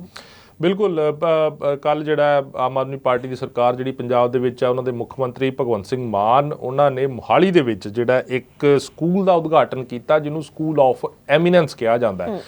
ਅਗਰ ਆਪਾਂ ਇਹਨੂੰ ਬੇਸਿਕਲੀ ਪੰਜਾਬੀ 'ਚ ਲੈ ਲਈਏ ਤਾਂ ਇਹਦਾ ਮਤਲਬ ਇੰਨਾ ਕੁ ਬਣਦਾ ਵੀ ਹੁਨਰ ਦੀ ਤਲਾਸ਼ ਕਰਨ ਵਾਲਾ ਸਕੂਲ, ਵੀ ਜਿਹੜੇ ਪ੍ਰੋਫੈਸ਼ਨਸ ਦੀ ਜਾਂ ਹੁਨਰ ਦੀ ਜਿਹੜੀ ਆ ਜਿਸ 'ਚ ਕਾਬਲੀਅਤ ਹੈਗੀ ਆ, ਵੀ ਕਿਸੇ ਬੰਦੇ 'ਚ, ਕਿਸੇ ਸ਼ਖਸ ਦੇ ਵਿੱਚ, ਕਿਸੇ ਬੱਚੇ ਦੇ ਵਿੱਚ ਕੋਈ ਖਾਸ ਕਾਬਲੀਅਤ ਹੋਵੇ, ਚਾਹੇ ਉਹ ਖੇਡਾਂ ਦੇ ਵਿੱਚ ਹੋਵੇ, ਚਾਹੇ ਉਹ ਉਹਨੂੰ ਪੜ੍ਹਾਈ ਦੇ ਵਿੱਚ ਹੋਵੇ, ਚਾਹੇ ਉਹ ਸਾਇੰਸ ਟੈਕਨੋਲੋਜੀ ਦੇ ਵਿੱਚ ਜਾਣਾ ਚਾਹੁੰਦਾ ਹੋਵੇ, ਜਾਂ ਉਹਦੀ ਆਰਟਸ ਦੇ ਵਿੱਚ, ਡਾਂਸ ਦੇ ਵਿੱਚ, ਕਲਾ ਦੇ ਵਿੱਚ ਕੋਈ ਹੁਨਰ ਜਿਹੜਾ ਉਹ ਹੋਵੇ, ਤਾਂ ਉਸ ਨੂੰ ਉਹਦੀ ਪਛਾਣ ਕਰਨ ਵਾਲਾ ਸਕੂਲ ਜਿਹੜਾ ਉਸ ਨੂੰ ਕਿਹਾ, ਜਾਂ ਉਹਨੂੰ ਕਹਿ ਲਓ ਵੀ ਉਹਦੀ ਕਲਾ ਨੂੰ ਤਰਾਸ਼ਣ ਵਾਲਾ ਸਕੂਲ ਜਿਹੜਾ, ਉਹਨੂੰ ਸਕੂਲ ਆਫ ਐਮੀਨੈਂਸ ਆਪਾਂ ਕਹਿ ਸਕਦੇ ਹਾਂ ਮੋਟੇ ਤੌਰ ਤੇ। ਜਿਹੜਾ ਇਹ ਚੀਜ਼ ਨਿਕਲ ਕੇ ਸਾਹਮਣੇ ਆਉਂਦੀ ਹੈ। ਤੋਂ ਮੋਹਾਲੀ ਦੇ ਵਿੱਚ ਕੱਲ ਭਗਵੰਤ ਸਿੰਘ ਮਾਨ ਉਹਨਾਂ ਨੇ ਇਹ ਸਕੂਲ ਦਾ ਉਦਘਾਟਨ ਕੀਤਾ ਔਰ ਕਿਹਾ ਕਿ ਪੰਜਾਬ ਦੇ ਇਤਿਹਾਸ ਦੇ ਵਿੱਚ ਇਹ ਇੱਕ ਬੜਾ ਖਾਸ ਦਿਨ ਹੈ। ਇਤਿਹਾਸਕ ਦਿਨ ਹੀ ਕਹਿ ਦਿੱਤਾ ਉਹਨਾਂ ਨੇ ਕਿ ਪੰਜਾਬ ਲਈ ਇਹ ਬੜਾ ਇਤਿਹਾਸਕ ਦਿਨ ਹੈ ਕਿ ਸਾਡੇ ਜਿਹੜਾ ਇਹ eminence of school of eminence ਜਿਹੜਾ ਉਹ ਖੁੱਲ੍ਹ ਗਿਆ ਹੈਗਾ, ਖੁੱਲ੍ਹਣ ਜਾ ਰਿਹਾ ਹੈਗਾ। ਦੇਖੋ ਨਵਦੀਪ ਜੀ, ਬੜਾ ਆਮ ਆਦਮੀ ਪਾਰਟੀ ਖਾਸ ਤੌਰ ਤੇ ਦੋ ਮੁੱਦੇ ਤਾਂ ਬੜੇ ਅਹਿਮ ਰਹੇ ਸੀਗੇ 2022 ਦੀ ਇਲੈਕਸ਼ਨਸ ਦੇ ਵਿੱਚ, ਇੱਕ ਐਜੂਕੇਸ਼ਨ ਤੇ ਇੱਕ ਸਿਹਤ ਦਾ ਮਹਿਕਮਾ ਸੀਗਾ ਜਿਹੜਾ, ਵੀ ਇਹਨਾਂ ਦੋਨਾਂ ਦੇ ਵਿੱਚ ਅਸੀਂ ਸੁਧਾਰ ਕਰਾਂਗੇ, ਚੰਗੀ ਸਿੱਖਿਆ ਦੇਵਾਂਗੇ ਤੇ ਚੰਗੀ ਸਿਹਤ ਸਹੂਲਤਾਂ ਦੇਵਾਂਗੇ। ਤਾਂ ਉਸੇ ਨੂੰ ਲੈ ਕੇ ਸਰਕਾਰ ਜਿਹੜੀ ਆ ਉਹ ਕੰਮ ਕਰ ਵੀ ਰਹੀ ਹੈਗੀ ਹੈ। ਚਲੋ ਅਸੀਂ ਵੀ ਉਮੀਦ ਕਰਦੇ ਹਾਂ ਕਿ ਅਗਰ ਉਹਨਾਂ ਨੇ ਸਕੂਲ ਬਣਾਇਆ ਹੈਗਾ ਤਾਂ ਇਹ ਜਿਹੜਾ ਬੱਚਿਆਂ ਲਈ ਲਾਹੇਵੰਦ ਸਾਬਤ ਹੋਵੇ ਔਰ ਨੌਜਵਾਨ ਪੀੜ੍ਹੀ ਜਿਹੜੀ ਆ ਉਸ ਨੂੰ ਰੁਜ਼ਗਾਰ ਜਿਹੜਾ ਉਹ ਸਕੂਲਾਂ ਦੇ ਵਿੱਚੋਂ ਕਾਲਜਾਂ ਦੇ ਵਿੱਚੋਂ ਪੜ੍ਹ ਕੇ ਮਿਲੇ। ਗੱਲ ਕਰੀਏ ਹੁਣ ਆਪਾਂ ਇਸ ਸਕੂਲ ਦੀ, ਤਾਂ ਇਸ ਤਰੀਕੇ ਦੇ 117 ਸਕੂਲ ਨੇ ਜਿਹੜੇ ਉਹ ਬਣਾਏ ਜਾਣੇ ਨੇ। ਪਹਿਲੇ ਗੇੜ ਦੇ ਵਿੱਚ ਜਿਹੜਾ 117 ਸਕੂਲ ਜਿਹੜੇ ਨੇ ਉਹ ਪੂਰੇ ਪੰਜਾਬ ਦੇ ਵਿੱਚ ਬਣਾਏ ਜਾਣਗੇ। ਆਪਾਂ ਨੂੰ ਪਤਾ ਕਿ 117 ਹਲਕੇ ਨੇ ਤੇ 117 ਹੀ ਸਕੂਲ ਜਿਹੜੇ ਇਦਾਂ ਦੇ ਬਣਾਏ ਜਾਣਗੇ। ਹੁਣ ਗੱਲ ਕਰੀਏ ਤਾਂ ਇਹ ਸਕੂਲ ਕੀ ਕਰਨਗੇ। ਇਹ ਸਕੂਲ ਬੇਸਿਕਲੀ 9ਵੀਂ ਤੋਂ ਲੈ ਕੇ 12ਵੀਂ ਜਮਾਤ ਤੱਕ ਦੇ ਜਿਹੜੇ ਬੱਚੇ ਹੁੰਦੇ ਨੇ ਉਹਨਾਂ ਬੱਚਿਆਂ ਨੂੰ ਜ਼ਿਆਦਾ ਫੋਕਸ ਜਿਹੜਾ ਉਹਨਾਂ ਬੱਚਿਆਂ 'ਤੇ ਜਿਹੜਾ ਜ਼ਿਆਦਾ ਫੋਕਸ ਕੀਤਾ ਜਾਏਗਾ ਇਹਨਾਂ ਸਕੂਲਾਂ ਦੇ ਵਿੱਚ। ਔਰ ਜੇਕਰ ਗੱਲ ਕਰੀਏ ਤਾਂ ਹਰ 35 ਬੱਚਿਆਂ ਦੇ ਉੱਪਰ ਇੱਕ ਟੀਚਰ ਹੋਏਗਾ। 35:1 ਜਿਹੜਾ ਇਹ ਰੇਸ਼ੋ ਹੋਏਗੀ, 35:1 ਰੇਸ਼ੋ ਦੀ ਜਿਹੜੀ ਹੋਏਗੀ, 35 ਬੱਚਿਆਂ ਦੇ ਉੱਪਰ ਇੱਕ ਟੀਚਰ ਹੋਏਗੀ। ਨਹੀਂ, ਕਈ ਵਾਰ ਇਹ ਹੁੰਦਾ ਸੀਗਾ ਕਿ ਕਲਾਸ ਦੇ ਵਿੱਚ, ਜਮਾਤ ਦੇ ਵਿੱਚ ਜਿਹੜਾ ਉਹ ਬੱਚੇ ਜ਼ਿਆਦਾ ਹੁੰਦੇ ਸੀਗੇ, 50-60 ਬੱਚੇ, ਤੇ ਟੀਚਰ ਜਿਹੜਾ ਉਹ ਇੱਕ ਹੁੰਦਾ ਸੀ। ਆਪਾਂ ਦੇਖਿਆ ਕਿ ਸਰਕਾਰੀ ਜਾਂ ਪ੍ਰਾਈਵੇਟ ਸਕੂਲਾਂ 'ਚ ਵੀ ਇਸ ਤਰੀਕੇ ਨਾਲ ਹੁੰਦਾ ਕਿ ਕਈ ਸਕੂਲ ਜਿਹੜਾ ਉਹ ਆਪਣੀ ਖਰਚਾ ਘਟਾਉਣ ਦੇ ਲਈ ਵੀ ਇਸ ਤਰੀਕੇ ਨਾਲ ਕਰਦੇ ਨੇ। ਤੋਂ ਇਹ ਜਿਹੜਾ ਸਰਕਾਰੀ ਸਕੂਲ ਹੋਏਗਾ, ਸਕੂਲ ਆਫ ਐਮੀਨੈਂਸ, ਉਹਦੇ 'ਚ 35:1 ਦੀ ਰੇਸ਼ੋ ਹੋਏਗੀ, 35 ਬੱਚਿਆਂ ਦੇ ਉੱਪਰ ਇੱਕ ਟੀਚਰ ਹੋਏਗਾ। ਇਸ ਦੇ ਨਾਲ ਹੀ ਆਪਾਂ ਗੱਲ ਕਰੀਏ ਤਾਂ ਇੰਗਲਿਸ਼ ਤੇ ਫਰੈਂਚ ਪੜ੍ਹਾਉਣ ਦੇ ਲਈ ਖਾਸ ਤੌਰ ਤੇ ਜਿਹੜੇ ਨੇ ਟੀਚਰ ਜਿਹੜੇ ਨੇ ਉਹ ਮੁਕਰਰ ਕੀਤੇ ਜਾਣਗੇ, ਵੀ ਉਹਨਾਂ ਦੇ ਇੰਗਲਿਸ਼ ਤੇ ਫਰੈਂਚ ਦੇ ਵਿੱਚ ਜਿਹੜੀ ਭਾਸ਼ਾ ਹੈਗੀ ਹੈ ਉਹਦੇ 'ਚ ਬੱਚਿਆਂ ਦੀ ਪ੍ਰੋਫੀਸ਼ੀਐਂਸੀ ਹੋਵੇ, ਜਿਹੜਾ ਬੱਚੇ ਉਹ ਬਿਹਤਰ ਤਰੀਕੇ ਨਾਲ ਸਿੱਖ ਸਕਣ। ਨਾਲ ਦੀ ਨਾਲ ਰੋਬੋਟਿਕਸ ਲੈਬ ਜਿਹੜਾ ਹੁਣ ਦੇਖੋ ਅੱਜ ਦੀ ਅਗਰ ਆਪਾਂ ਪੜ੍ਹਾਈ ਦੀ ਗੱਲ ਕਰੀਏ ਜਾਂ ਕੁਝ ਪ੍ਰੋਫੈਸ਼ਨਸ ਦੀ ਗੱਲ ਕਰੀਏ ਤਾਂ ਕੁਝ ਪ੍ਰੋਫੈਸ਼ਨਸ ਐਸੇ ਨੇ ਜਿਨ੍ਹਾਂ ਦਾ ਭਵਿੱਖ ਬਹੁਤ ਜ਼ਿਆਦਾ ਜਿਹੜਾ ਅੱਗੇ ਨੂੰ ਬਹੁਤ ਜ਼ਿਆਦਾ ਵਧਣ ਵਾਲਾ ਹੈਗਾ, ਜਾਂ ਆਪਾਂ ਕਹਿ ਲਈਏ ਕਿ ਜਿਨ੍ਹਾਂ ਦੇ ਵਿੱਚ ਸਕੋਪ ਹੈਗਾ ਬਹੁਤ ਜ਼ਿਆਦਾ। ਉਹ ਜੋ ਰੋਬੋਟਿਕਸ ਇੱਕ ਬ੍ਰਾਂਚ ਇਹੋ ਜਿਹੀ ਹੈਗੀ ਹੈ।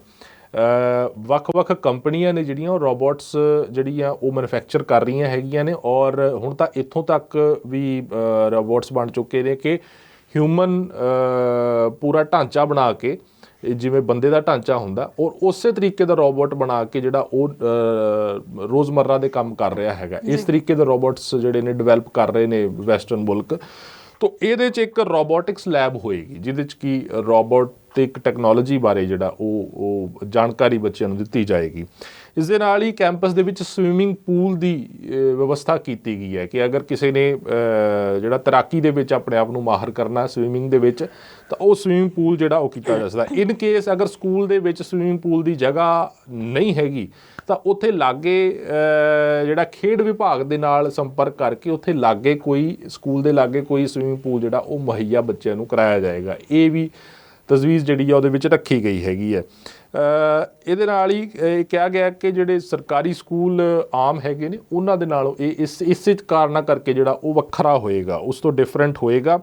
ਔਰ ਇਹ ਫਿਲਹਾਲ ਦੀ ਘੜੀ ਤੱਕ ਨਵਦੀਪ ਜੀ ਇਹੀ ਜਾਣਕਾਰੀ ਹੈ। ਮੁੱਖ ਤੌਰ 'ਤੇ ਆਪਾਂ ਗੱਲ ਕਰੀਏ ਤਾਂ ਨੌਨ ਮੈਡੀਕਲ ਕਾਮਰਸ ਤੇ ਹਿਊਮੈਨਿਟੀਜ਼ ਜਿਹੜੀਆਂ ਨੇ ਉਹ ਸਟੱਡੀਜ਼ ਦੇ ਉੱਪਰ ਫੋਕਸ ਹੋਏਗਾ। 11ਵੀਂ ਤੇ 12ਵੀਂ ਜਮਾਤ ਦੀ ਗੱਲ ਕਰੀਏ ਤਾਂ ਇਹ 4 ਸਟਰੀਮਸ ਹੋਣਗੀਆਂ, ਮੈਡੀਕਲ, ਨੌਨ ਮੈਡੀਕਲ ਤੇ ਕਾਮਰਸ ਤੇ ਹਿਊਮੈਨਿਟੀਜ਼ ਦੇ ਵਿੱਚ। ਇਸ ਦੇ ਨਾਲ ਹੀ ਡਾਂਸ, ਆਰਟ, ਮਿਊਜ਼ਿਕ, ਥੀਏਟਰ, ਇਹ ਚੀਜ਼ਾਂ ਵੀ ਉਹਦੇ ਵਿੱਚ ਮੌਜੂਦ ਹੋਣਗੀਆਂ, ਜਿਹੜੀਆਂ ਕਿ ਆਪਾਂ ਦੇਖਦੇ ਹਾਂ ਕਿ ਡਾਂਸ ਜਾਂ ਕਲਾ ਦੇ ਨਾਲ ਸੰਬੰਧਿਤ ਜਿਹੜੀਆਂ ਚੀਜ਼ਾਂ, ਥੀਏਟਰ ਦੇ ਨਾਲ ਸੰਬੰਧਿਤ ਚੀਜ਼ਾਂ ਹੁੰਦੀਆਂ, ਉਹ ਆਪਾਂ ਕਾਲਜ ਦੇ ਵਿੱਚ ਜਾ ਕੇ ਦੇਖਦੇ ਹਾਂ। ਤਾਂ ਮਤਲਬ ਇਹ ਜਿੰਨਾ ਕੁ ਮੈਂ ਇਹਦੇ ਬਾਰੇ ਪੜ੍ਹਿਆ, ਮੈਨੂੰ ਉਹ ਤੋਂ ਅੰਦਾਜ਼ਾ ਇੰਨਾ ਕੁ ਲੱਗਿਆ ਕਿ ਜਿਹੜੀ ਪੜ੍ਹਾਈ ਆਪਾਂ ਨੇ ਮਤਲਬ ਕਾਲਜ ਦੇ ਵਿੱਚ ਜਾ ਕੇ ਸ਼ੁਰੂ ਕਰਦੇ ਹੁੰਦੇ ਸੀਗੇ, ਰੋਬੋਟਿਕਸ ਜਾਂ ਕੋਈ ਸਪੈਸ਼ਲਾਈਜ਼ਡ ਫੀਲਡ ਦੇ ਬਾਰੇ ਜਾਂ ਥੀਏਟਰ ਦੇ ਬਾਰੇ, ਜਿਹੜੇ ਆਰਟਸ ਦੇ ਸਟੂਡੈਂਟ ਹੁੰਦੇ ਸੀ, ਉਹਨਾਂ ਨੂੰ ਥੋੜ੍ਹਾ ਐਕਸਪੋਜਰ ਆਪਾਂ ਕਹਿ ਲਈਏ ਵੀ ਸਕੂਲ ਦੇ ਵਿੱਚ ਹੀ ਦੇਣਾ ਸ਼ੁਰੂ ਕਰਨਗੇ ਉਹ ਬੱਚਿਆਂ ਨੂੰ, ਕਿ ਸਕੂਲ ਦੇ ਵਿੱਚ ਹੀ ਉਸ ਨੂੰ ਥੋੜ੍ਹੀ ਜਾਣਕਾਰੀ ਦਿੱਤੀ ਜਾਵੇ, ਤਾਂ ਕਿ ਬੱਚਿਆਂ ਨੂੰ ਜਦੋਂ ਉਹ 12ਵੀਂ ਕਰਨ ਤਾਂ ਇੱਥੋਂ ਉਹਨੂੰ ਥੋੜ੍ਹਾ ਜਿਹਾ ਆਈਡੀਆ ਹੋਵੇ ਵੀ ਮੈਂ ਕਿਹੜੀ ਫੀਲਡ 'ਚ ਜਾਣਾ। ਉਹ ਕਨਫਿਊਜ਼ ਨਾ ਹੋਵੇ ਵੀ ਮੈਂ ਸਾਇੰਸ ਵਾਲੇ ਪਾਸੇ ਜਾਵਾਂ ਮੈਂ ਜਾਂ ਹੋਰ ਕਿਸੇ ਫੀਲਡ ਦੇ ਪਾਸੇ ਜਾਵਾਂ। ਸਾਇੰਸ 'ਚ ਵੀ ਮੈਂ ਜਾਣਾ ਤਾਂ ਰੋਬੋਟਿਕਸ ਚੁਣਨੀ ਹੈ ਜਾਂ ਸਾਇੰਸ ਚੁਣਨੀ ਹੈ, ਕਿਹੜੀ ਚੀਜ਼ ਚੁਣਨੀ ਹੈਗੀ ਹੈ। ਤਾਂ ਕੋਸ਼ਿਸ਼ ਹੈਗੀ ਆ। ਬਾਕੀ ਉਮੀਦ ਕਰਦੇ ਹਾਂ ਕਿ ਪੰਜਾਬ ਸਰਕਾਰ ਦੀ ਇਹ ਕੋਸ਼ਿਸ਼ ਰੰਗ ਲਿਆਵੇ, ਚੰਗਾ ਭਵਿੱਖ ਬਣੇ। ਸਾਡੇ ਵੱਲੋਂ ਤਾਂ ਇਹੀ ਉਮੀਦ ਹੈ ਜੀ। ਬਿਲਕੁਲ, ਤਾਂ ਤੁਹਾਡੀ ਗੱਲ ਦੇ ਨਾਲ ਮੈਂ ਬੜੀ ਸਹਿਮਤ ਹਾਂ। ਤੁਸੀਂ ਇੰਨੇ ਵਿਸਤਾਰ ਢੰਗ ਦੇ ਨਾਲ ਦੱਸਿਆ ਕਿ ਮੈਂ ਕਲਪਨਾ ਕਰਨ ਲੱਗ ਗਈ ਉਸ ਚੀਜ਼ ਦੀ ਵੀ ਕਿ ਪੰਜਾਬ ਦੇ ਵਿੱਚ ਇਹ ਸਭ ਕੁਝ ਪੋਸੀਬਲ ਹੈ, ਕਿਉਂਕਿ ਪੰਜਾਬ ਦੇ ਸਕੂਲਾਂ ਦੇ ਵਿੱਚ ਤਾਂ ਅਧਿਆਪਕ ਪੂਰੇ ਨਹੀਂ ਹੈਗੇ, ਹੈ ਨਾ। ਇੱਕ ਪੰਜਾਬੀ ਦਾ ਹੀ ਮਾਸਟਰ ਹੈ ਜੋ ਮੈਥ ਦੀ ਕਲਾਸ ਵੀ ਲੈ ਰਿਹਾ, ਜੋ ਅੰਗਰੇਜ਼ੀ ਦੀ ਕਲਾਸ ਵੀ ਲੈ ਰਿਹਾ, ਜੋ ਹਿੰਦੀ ਵੀ ਪੜ੍ਹਾ ਰਿਹਾ। ਬਹੁਤ ਸਾਰੇ ਸਕੂਲ ਐਸੇ ਨੇ ਜਿੱਥੇ ਕਿ ਬੱਚੇ ਜ਼ਿਆਦਾ ਨੇ ਪਰ ਟੀਚਰ ਉੱਥੇ ਹੈ ਹੀ ਨਹੀਂ। ਸੋ ਅਜਿਹੇ ਪੂਰੇ ਢਾਂਚੇ ਦੇ ਵਿੱਚ ਕੀ ਇਹ ਸਭ ਕੁਝ ਕਰ ਪਾਉਣਾ ਪੋਸੀਬਲ ਹੋਵੇਗਾ? ਬਿਲਕੁਲ ਨਵਦੀਪ ਜੀ, ਇਹ ਤਾਂ ਹੁਣ ਸਵਾਲ ਹੈ ਕਿ ਮੈਂ ਤਾਂ ਉਹੀ ਗੱਲ ਮੈਂ ਵੀ ਕਹੀ ਹੈ ਕਿ ਉਮੀਦ ਕਰ ਸਕਦੇ ਹਾਂ, ਅਸੀਂ ਵੀ ਉਮੀਦ ਕਰ ਸਕਦੇ ਹਾਂ, ਪੰਜਾਬ ਦੇ ਲੋਕ ਵੀ ਉਮੀਦ ਕਰ ਸਕਦੇ ਨੇ ਜਿਨ੍ਹਾਂ ਨੇ ਆਸਾਂ ਉਮੀਦਾਂ ਨਾਲ ਸਰਕਾਰ ਬਣਾਈ ਹੈ ਕਿ ਵਾਕਈ ਇਹ ਚੀਜ਼ਾਂ ਪੋਸੀਬਲ ਹੋ ਜਾਣ। ਉੱਥੇ ਸਵਿਮਿੰਗ ਪੂਲ, ਇੱਥੋਂ ਤੱਕ ਕਿ ਯੋਗਾ ਇੰਸਟਰਕਟਰ ਦੀ ਗੱਲ ਕੀਤੀ ਜਾ ਰਹੀ ਹੈ ਕਿ ਉੱਥੇ ਯੋਗਾ ਇੰਸਟਰਕਟਰ ਵੀ ਹੋਏਗਾ, ਯੋਗਾ ਵੀ ਕਰਾਏਗਾ।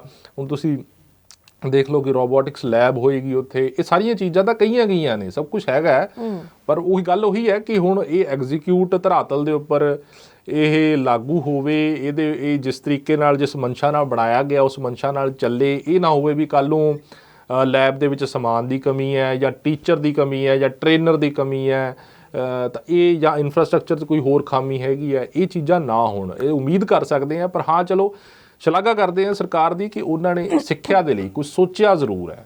ਅਸੀਂ ਇਸ ਚੀਜ਼ ਦੀ ਸ਼ਲਾਘਾ ਜ਼ਰੂਰ ਕਰਦੇ ਹਾਂ ਕਿ ਸਿੱਖਿਆ ਲਈ ਸੋਚਿਆ ਜ਼ਰੂਰ ਹੈ। ਹੁਣ ਅੱਗੇ ਦੇਖਦੇ ਹਾਂ ਵੀ ਕਿੱਦਾਂ ਸਾਰਥਕ ਸਿੱਧ ਹੁੰਦਾ ਹੈ ਕਦਮ ਸਰਕਾਰ। ਬਿਲਕੁਲ। ਤੇ ਉੱਥੇ ਇੱਕ ਮੁੱਖ ਮੰਤਰੀ ਪੰਜਾਬ ਭਗਵੰਤ ਮਾਨ ਵੱਲੋਂ ਇੱਕ ਹੋਰ ਬਿਆਨ ਵੀ ਦਿੱਤਾ ਗਿਆ। ਉਹਨਾਂ ਨੇ ਕਿਹਾ ਕਿ ਸਮੇਂ ਦੀਆਂ ਸਰਕਾਰਾਂ ਨੇ ਇਹ ਕੰਮ ਨਹੀਂ ਕੀਤੇ, ਇਸ ਲਈ ਇਹ ਕੰਮ ਸਾਨੂੰ ਕਰਨੇ ਪੈ ਰਹੇ ਨੇ। ਉਹੋ ਜਿਹੇ ਕੰਮ ਕਰਦੀਆਂ ਤਾਂ ਜਿਸ ਤਰੀਕੇ ਦੇ ਨਾਲ ਬੱਚੇ ਬਾਹਰਲੇ ਮੁਲਕਾਂ ਨੂੰ ਭੱਜ ਰਹੇ ਨੇ ਜਾਂ ਬੱਚਿਆਂ ਦਾ ਭਵਿੱਖ ਖਰਾਬ ਹੋ ਰਿਹਾ, ਇਹ ਨਹੀਂ ਸੀ ਹੋਣਾ ਚਾਹੀਦਾ। ਉਹਨਾਂ ਨੇ ਕਿਹਾ ਕਿ ਲੋਕਾਂ ਨੇ ਸਾਨੂੰ ਵੋਟ ਬੈਂਕ ਦਿੱਤਾ, ਲੋਕਾਂ ਨੇ ਸਾਨੂੰ ਜਿਤਾ ਕੇ ਇੱਥੇ ਸੱਤਾ ਦੇ ਵਿੱਚ ਲਿਆਂਦਾ, ਤਾਂ ਅਸੀਂ ਪੁਰਾਣਾ ਕੋਈ ਵੀ ਲੀਡਰ ਆਪਣੀ ਆਮ ਆਦਮੀ ਪਾਰਟੀ ਦੇ ਵਿੱਚ ਨਹੀਂ ਲਿਆ। ਸਾਰੇ ਨਵੇਂ ਚਿਹਰੇ ਨੇ ਤੇ ਉਹ ਵਧੀਆ ਕੰਮ ਕਰਨਗੇ ਇਸ ਲਈ, ਪਰ ਲੋਕਾਂ ਨੂੰ ਥੋੜਾ ਜਿਹਾ ਸਮਾਂ ਦੇਣ ਦੀ ਜ਼ਰੂਰਤ ਹੈ। ਬਿਲਕੁਲ ਸਮਾਂ ਦੇਖੋ ਨਦੀਰ ਜੀ, ਹੁਣ 1 ਸਾਲ ਤਕਰੀਬਨ ਪੂਰਾ ਹੋਣ ਤੇ ਆ ਗਿਆ ਹੈਗਾ, ਔਰ ਹੁਣ ਤੱਕ ਤਾਂ ਚਲੋ ਇਹ ਵੀ ਕਿਹਾ ਜਾਂਦਾ ਸੀ ਵੀ ਜਿਹੜੇ MLA ਨੇ, ਵਿਧਾਇਕ ਨੇ ਜਾਂ ਸਰਕਾਰ ਦੇ ਹੋਰ ਜਿਹੜੇ ਬੰਦੇ ਨੇ ਉਹ ਨਵੇਂ ਨੇ, ਸ਼ਾਇਦ ਉਹਨਾਂ ਨੂੰ ਪਤਾ ਨਹੀਂ, ਪਰ ਹੁਣ ਤਾਂ 1 ਸਾਲ ਦਾ ਸਮਾਂ ਬੀਤ ਚੁੱਕਿਆ ਔਰ ਹੁਣ ਉਹਨਾਂ ਨੂੰ ਮਤਲਬ ਆਪਾਂ ਇਹ ਕਹਿ ਲਈਏ ਵੀ ਹੁਣ ਪੂਰੇ ਤਰੀਕੇ ਦੇ ਨਾਲ ਕੰਮ ਜਿਹੜਾ ਉਹ ਕਰਨਾ ਚਾਹੀਦਾ, ਕਿਉਂਕਿ ਅੱਗੇ ਜਿਹੜੀ ਚੁਣੌਤੀ ਸਰਕਾਰ ਦੇ ਲਈ ਵੀ ਹੈਗੀ ਹੈ, ਕਿਉਂਕਿ 24 'ਚ ਲੋਕ ਸਭਾ ਦੀਆਂ ਚੋਣਾਂ ਨੇ। ਅਗਰ ਪਰਫਾਰਮੈਂਸ ਚੰਗੀ ਨਹੀਂ ਹੋਏਗੀ ਫਿਰ ਡੈਫੀਨੇਟਲੀ 24 ਦੇ ਵਿੱਚ ਖਾਮਿਆਜਾ ਭੁਗਤਣਾ ਪੈ ਸਕਦਾ ਹੈ ਆਮ ਆਦਮੀ ਪਾਰਟੀ ਨੂੰ ਵੀ, ਜਿਹੜਾ ਸਰਕਾਰ ਨੂੰ ਵੀ। ਤਾਂ ਉਹ ਤਾਂ ਹੁਣ ਇਹ ਚੀਜ਼ ਤਾਂ ਹੁਣ ਮਨਾ ਕਰ ਦੇਣੀ ਚਾਹੀਦੀ ਹੈ ਕਿ ਇੱਕ ਵੀ ਜਿਹੜਾ ਹਾਲ ਦੀ ਘੜੀ ਟਾਈਮ ਥੋੜ੍ਹਾ ਹੋਇਆ, ਹੁਣ 1 ਸਾਲ ਦਾ ਸਮਾਂ ਬੀਤ ਚੁੱਕਿਆ ਤੇ ਹੁਣ ਸਰਕਾਰ ਨੂੰ ਉਸ ਤਰੀਕੇ ਨਾਲ ਕਰਨਾ ਚਾਹੀਦਾ। ਹੋਰ ਮੈਂ ਤੁਹਾਨੂੰ ਦੱਸ ਦਿੰਦਾ ਕਿ ਇਸ ਦੇ ਵਿੱਚ ਸਕੂਲ ਵਾਲੇ ਜਿਹੜਾ ਖਬਰ ਹੈਗੀ ਹੈ, ਆਰਟੀਫਿਸ਼ੀਅਲ ਇੰਟੈਲੀਜੈਂਸ ਅੱਜ ਕੱਲ੍ਹ ਬੜੀ ਚਰਚਾ ਦੇ ਵਿੱਚ ਹੈ। ਆਰਟੀਫਿਸ਼ੀਅਲ ਇੰਟੈਲੀਜੈਂਸ ਤੁਸੀਂ ਦੇਖਦੇ ਹੋ ਕਿ ਮੈਂ ਤੁਹਾਨੂੰ ਇੱਕ ਐਗਜ਼ਾਮਪਲ ਦੇ ਦਿੰਦਾ ਆਰਟੀਫਿਸ਼ੀਅਲ ਇੰਟੈਲੀਜੈਂਸ ਹੁੰਦੀ ਕੀ ਆ।